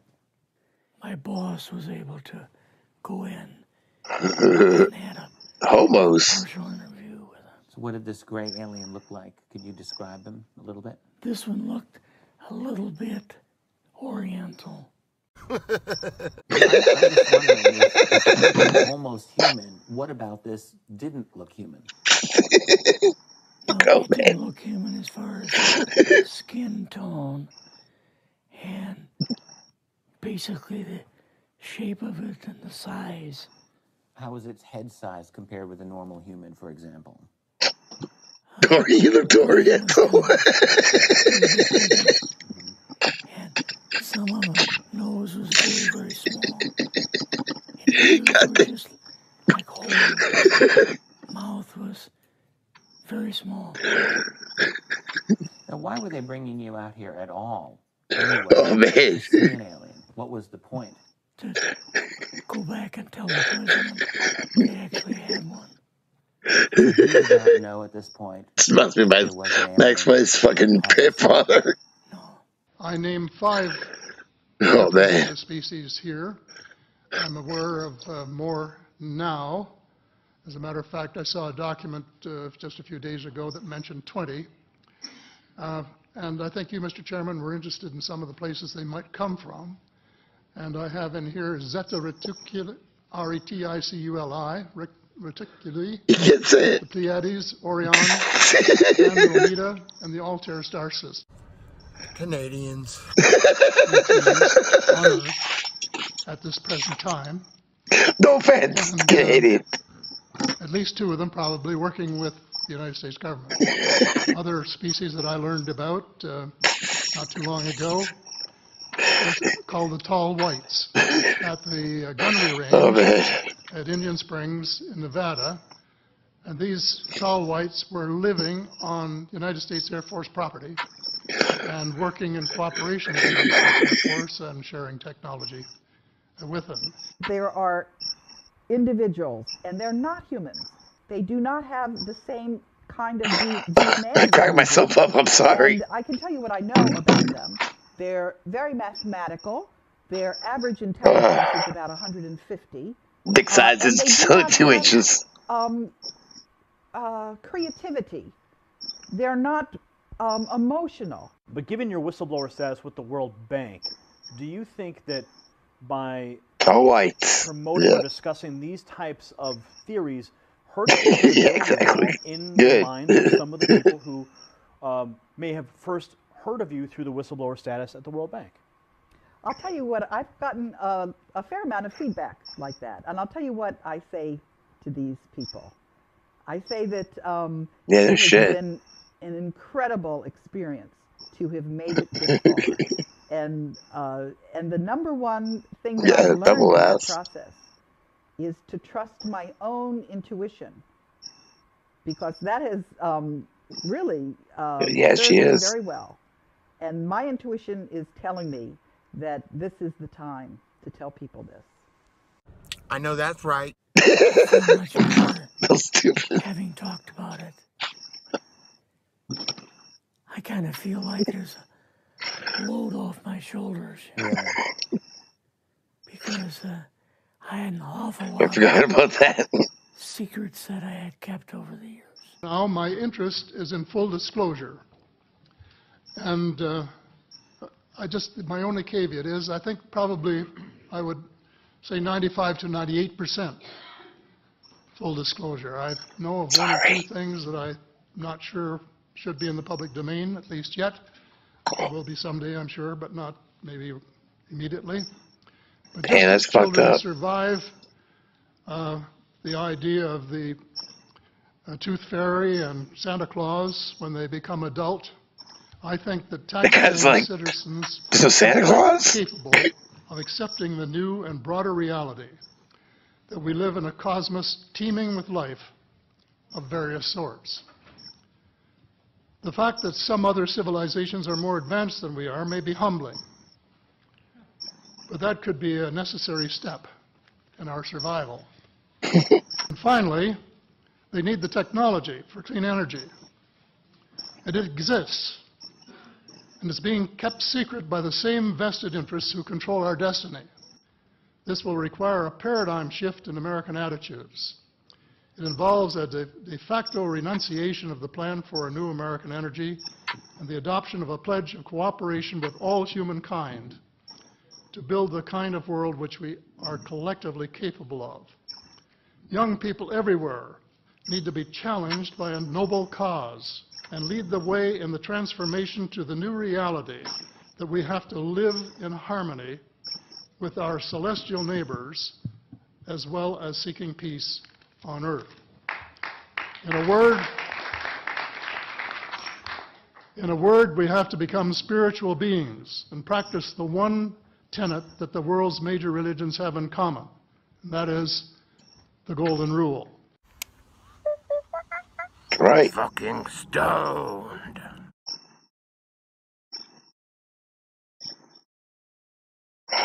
That's scary looking.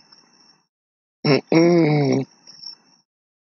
Our next guest says there is life out there. It does exist. Dr. Charles Halls says he spent 2 years working with extraterrestrial beings during his time with the American military.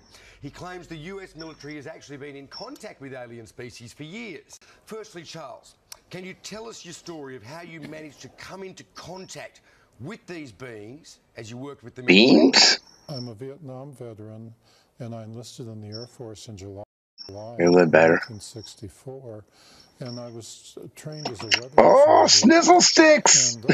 Thank you, sir. Thank you, Mr. Hitler. Nevada, outside Las Vegas, Nevada, and for 2.5 years I was sent up to the gunnery ranges up at Indian Springs, and I was given a clearance to allow me to go anywhere in Dreamland as long as I was alone. I discovered that up there at the north end of Indian Springs Valley, which you can see on the map in the state of Nevada here in America, that there was a base which the U.S. Air Force maintained for like a bass guitar. extraterrestrials who were tall and white. And I, as the duty weather racist ass people, to go up there or they were allowed to come down to where I was. Yes, Dlux, exactly. Fear not. Over more than 2 years. Wow. During those 2 years, I also came out from. Oops, sorry, wrong button. Well, I'll start with of about 40 years. That means when they're about 40 privileged aliens, they start growing again instead of aging as humans. Right. And then they go, and this continues, and so that by the time they get to be 600 or 800 years old, they're very tall, 8.5, 9, or 10 feet tall. But this is not necessarily good because their skeleton grows more than their internal organs. And so there comes a time after 600 or 800 years when their skeleton, their body is tall, but their organs can't support it, at which time they die a natural death, because they're just flesh and blood creatures like we are. If they injure themselves, it takes them 10 times longer to heal up than a human. Yeah. So there's a trade-off. Yeah, right. They still look fresh as a daisy when they go, though. They look like Tilda Swinton. Hey, just quickly, you had them there. You were working with the aliens on any particular project, or was the military working with the aliens on a particular project? Was there, I don't know, technology sharing or, you know, botanical cross-fertilization? The U.S. Air Force, and I'm speaking of the mid-1960s, was willing to give them anything they asked for. When I first met them, I was very afraid of them, and every human I met when you come across them out in the desert was naturally very afraid of them, and they were even more afraid of us. It's like running into a gorilla in the wild where the gorilla is on his home ground. So they had to go through a process of becoming used to being around humans before they could take part in the technology transfer program. I, as the weather observer, was the test human.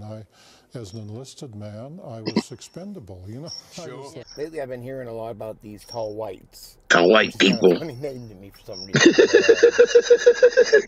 Let's go back in time and check out this lady's testimony from 1954. Staffordshire's had a whole crop of flying saucers. Spots in the sky, lights in the sky, strange things.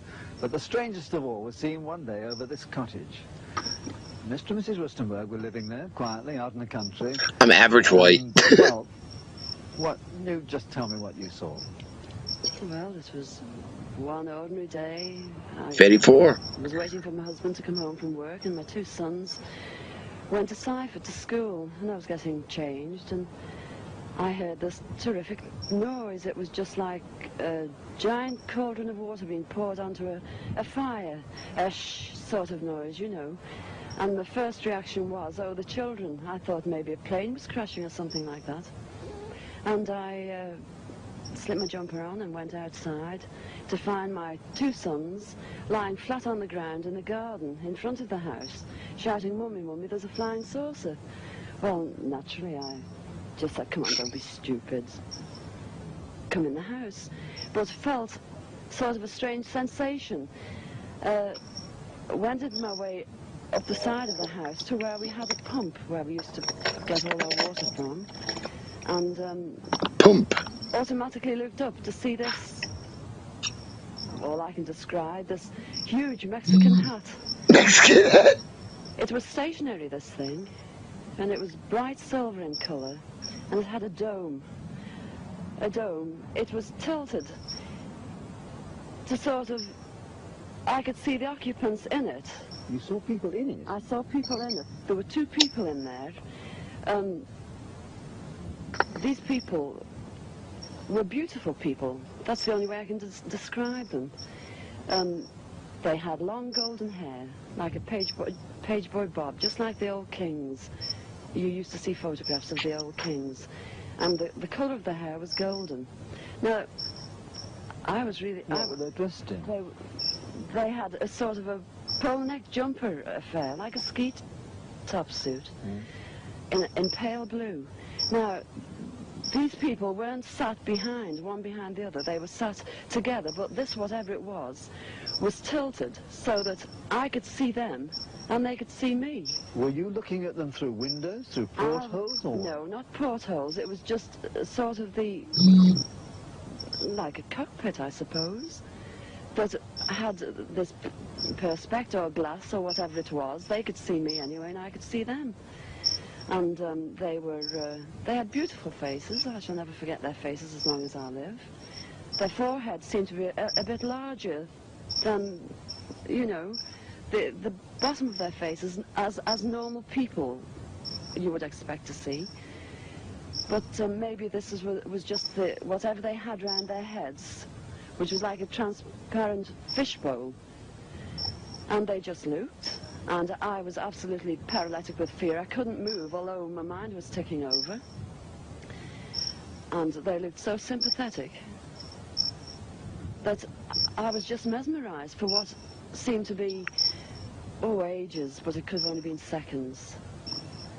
And I turned to sort of look down at the boys, was unaware that they were with me because I was so absorbed.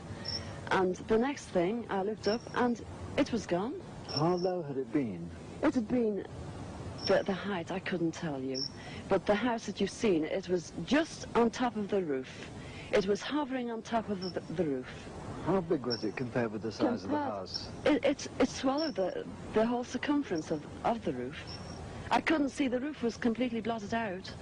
The chimneys I couldn't see. All I could see was this massive object that I described as like a Mexican hat without the bubbles. And then it flew away sideways or upwards? No, I didn't see. I just looked up and it had gone. But I assume it went straight up, because for a short while after in the sky I looked around and I said to my two boys, "Where, can you see anything? Can you see anything?" And they said, "There it is, Mum," and they pointed up, and I watched it. It was just like a little cotton reel in the sky, and it circled us 3 times. It went round 3 times, and then it just shut off, and that was it. The booger. When I started to analyze myself afterwards, I feared that I might have had an hallucination, but then I knew I hadn't had, because my sons were so sure about what they'd seen and what I'd seen. And it went through my mind that it was a secret weapon from Russia, and then I thought, Russia, because if they had something like that, they wouldn't need to fear anybody or anything. Were you scared by it? Did you run indoors? Oh, I was petrified. I couldn't move. I couldn't move a muscle. I was paralyzed with fear. But now I wouldn't be. Because now, when I look back, you know, I think, what an amazing thing to have happened, and for me to have seen it. And when your husband came home, where were you? Well, when my husband came home from the office, I was locked in the house with my children, under a big kitchen table that we were using. Under the table? Under the table, yes. It's funny now when I look back, you know, it sounds absolutely ridiculous, but this is the truth. This happened. And that's it. We were ridiculed. It was very embarrassing at the time, and people, they possibly thought, oh, she's a nutter. But, you know, who cares? This is something that happened to me, and I'm a practically minded person, and that's it. The species in this next video are allegedly not greys. They are Zeta reticuli, which are different than the normal greys we're used to hearing about. Of course, if all this is fucking true. 7 videotapes with material recorded between 1942 through 1969, containing UFO incidents, recovery, and extraterrestrial life forms. From the first contact in 1942, a series of diplomatic visits to discuss matters of mutual concern were planned. Under the Treaty 23/04, these meetings would take place in secrecy. A limited number of special agents would escort visitors, and they would only meet high-ranking officers.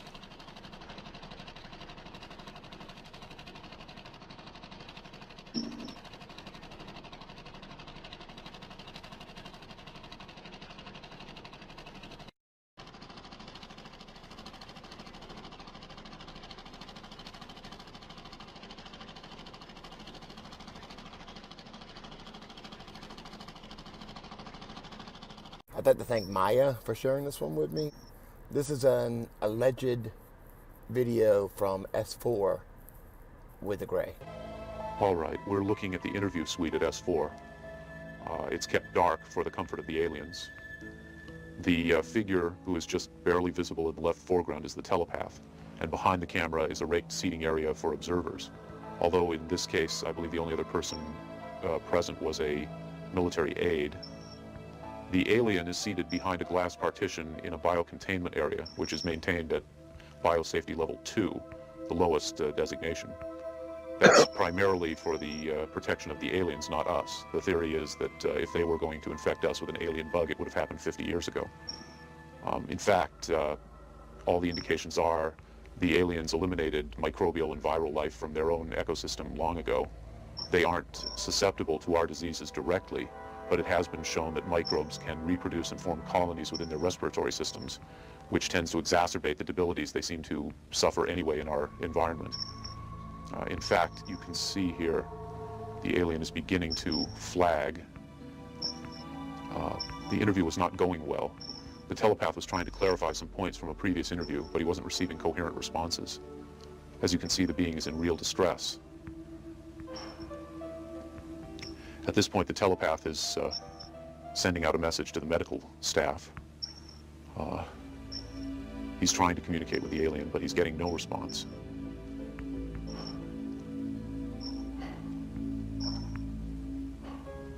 There's very little he can do. There's no direct connection between his space and the biocontainment area. That's the aide stepping in on the right.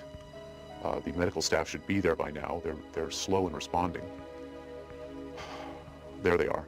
I have to say the medical personnel at S4 are less than first rate. They tend to be selected for their willingness to keep secrets rather than their medical competence. By the way, he's not shining that light into the eyes. It looks that way, but in fact he's checking for hemorrhaging around the eye sockets and in the nasal cavity. I'm sorry. It's very hard for me to watch this.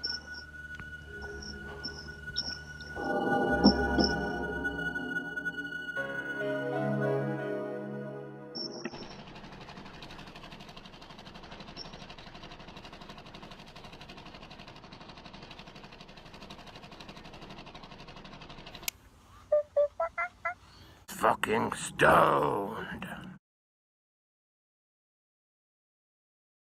Crickets. God damn, I'm getting tired. How many more of these do I got? We think the universe was formed with what we call a Big Bang. The Big Bang, okay, wasn't even a blip, perhaps, from what we're seeing.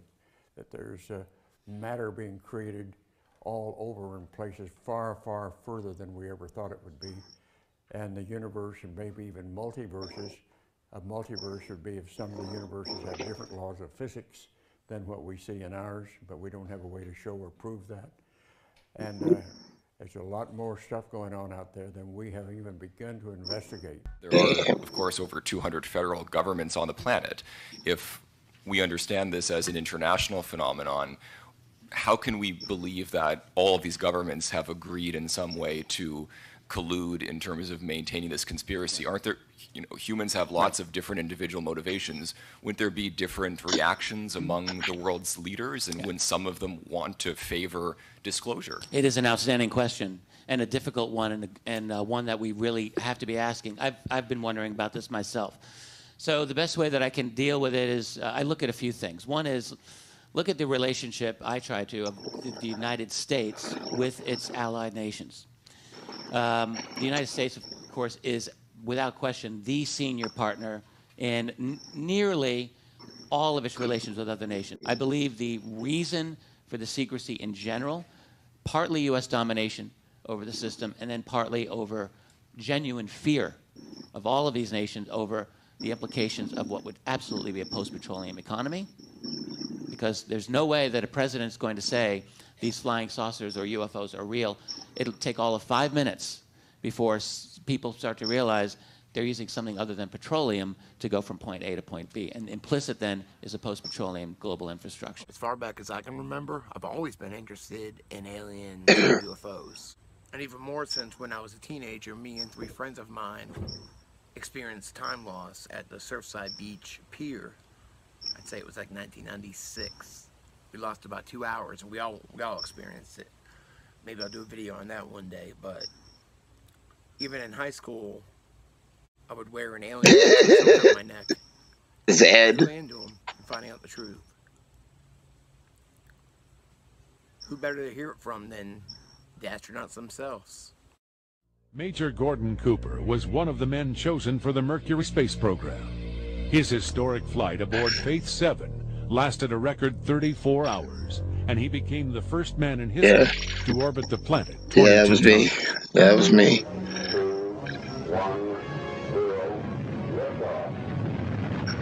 Today, Gordon Cooper looks back at his historic spaceflight. It's very impressive out there and very awe-inspiring. Tired. And when you look out here at this big universe that God has created for us, it makes you feel about that tall. It's very humbler, but it's very impressive and very awe-inspiring to look back on Earth from space.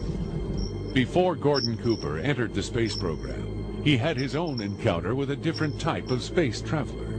While flying over Central Europe, his fighter squadron came upon a formation of UFOs. There were a number of extraterrestrial vehicles out there cruising around, flying the same kind of formation we fly in our fighters. They didn't have I feel bad, but laugh at this guy. We couldn't get as high or as fast as they were, so to really positively identify them, but they were metallic looking and saucer in shape. And they could do a few maneuvers that we couldn't do in an airplane, like just horizontally displace themselves rapidly. You're flying along and just move over. Yeah, there's shit. Gordon Cooper's UFO sighting wasn't his only close encounter. In 1958, he was working as a project manager at Edwards Air Force Base in California. I had a film crew working for me on a project I was doing to put a precision landing system in on the edge of the dry lake bed. Sling blade. I'm sorry, it's a sling blade. The installation, and a small saucer apparently flew overhead and put down some landing gear and landed out on the dry lake bed, only about 50 yards out. And these were old pro cameramen who were used to flying in all kinds of vehicles to take all kinds of pictures. And so they picked up their cameras and started over toward it and going to get some close-ups. Dead-eye Dick. And with that, it lifted up, put the gear back in, and at a very high rate of speed disappeared.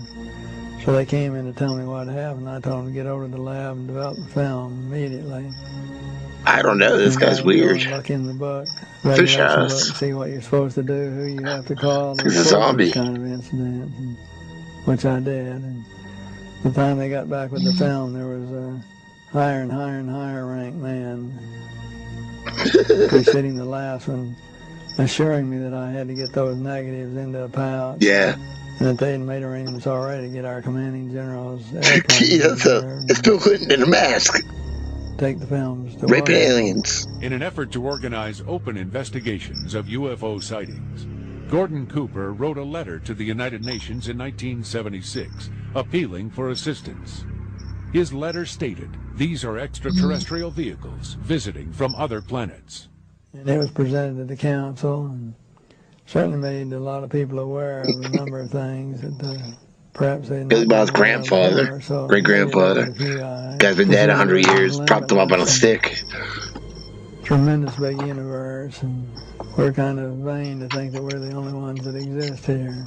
Yeah, we've been visited, there's no question about it. And you can even say it goes back to biblical times where there's a reference in the scripture of chariots of fire in the sky.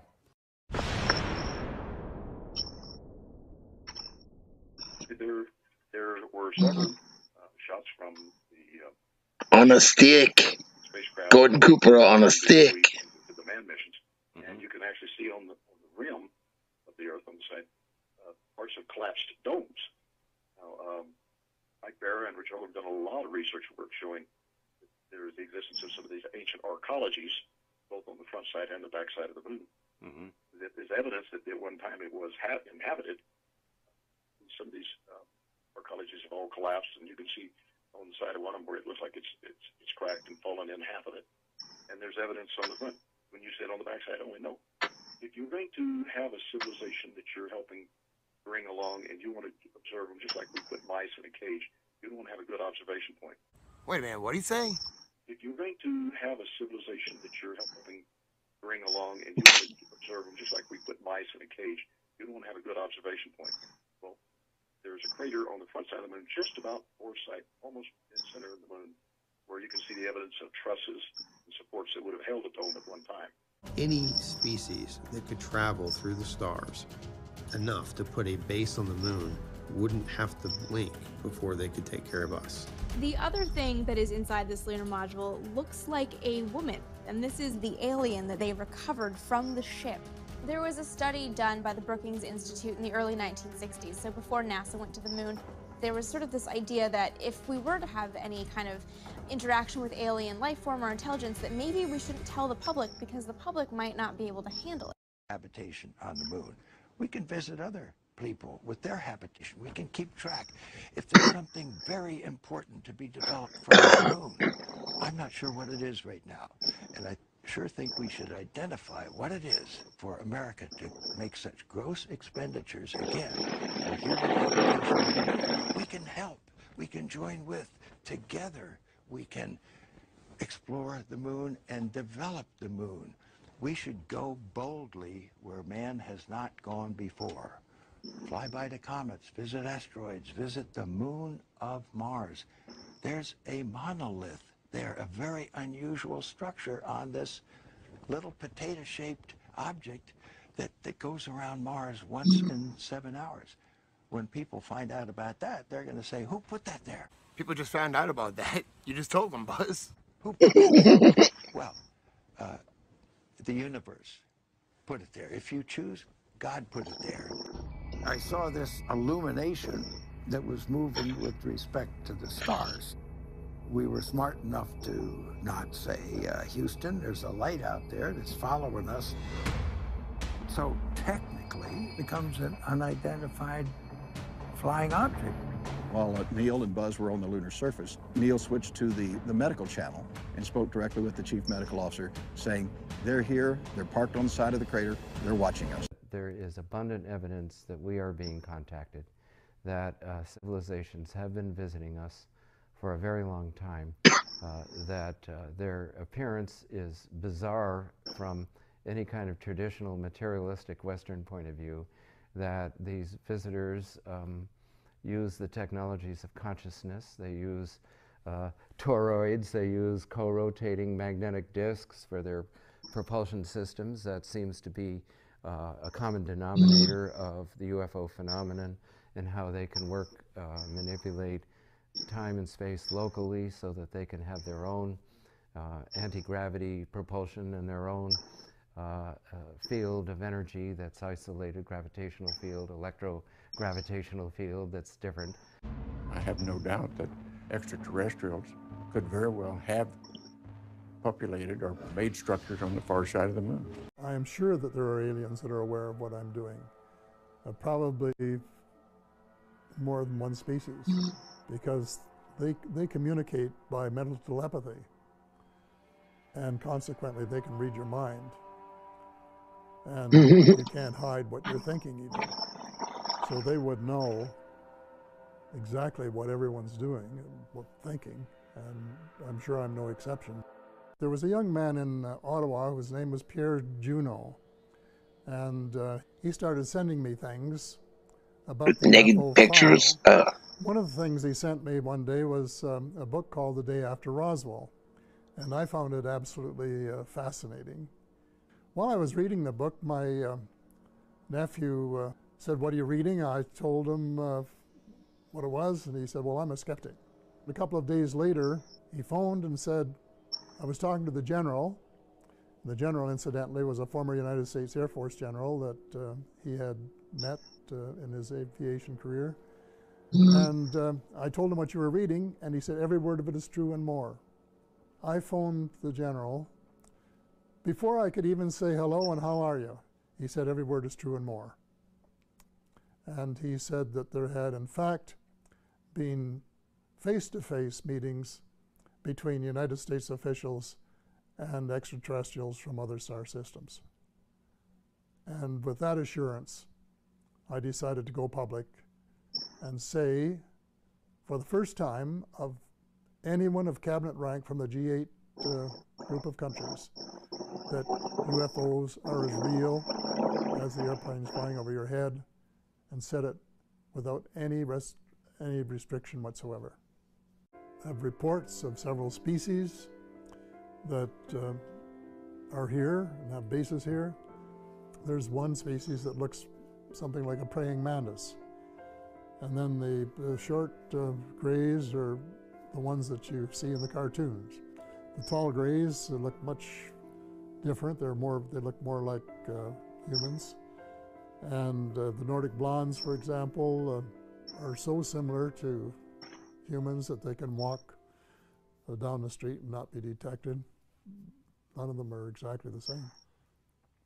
They are way ahead of us in medicine, agriculture, and still, I guess, presumably in technology. Which technologies are you certain that have been shared with us from extraterrestrials? Fiber optics, microchips, Kevlar, and improved lasers, and a whole range of things where their technology was much improved or advanced from ours, light years ahead, really, I think. Those were just the obvious ones that were fed into American industry, and more have been since. Now, my work has been recently, after I founded Noetics, we've gone into it and founded a new foundation called Quantrek. And the whole purpose there is to learn how to utilize or develop and utilize purposefully zero-point energy, which is a fundamental energy from which the universe is created. And we still don't know how to do that. But our alien visitors certainly have had to conquer that because they've come here and we can't go there. And we have to be able to do that. And the main thing is to use that energy in ways to sustain our civilization in a more powerful way. Fucking stoned. Let me see. Let me see if that's the last one. I played the last one first. Anyway. Science of Signs. Damn right. We just went through my whole DIY disclosure. And I'm fucking tired, so thanks for hanging out in space with me. How long I've been going? I'll look at it. Love you guys.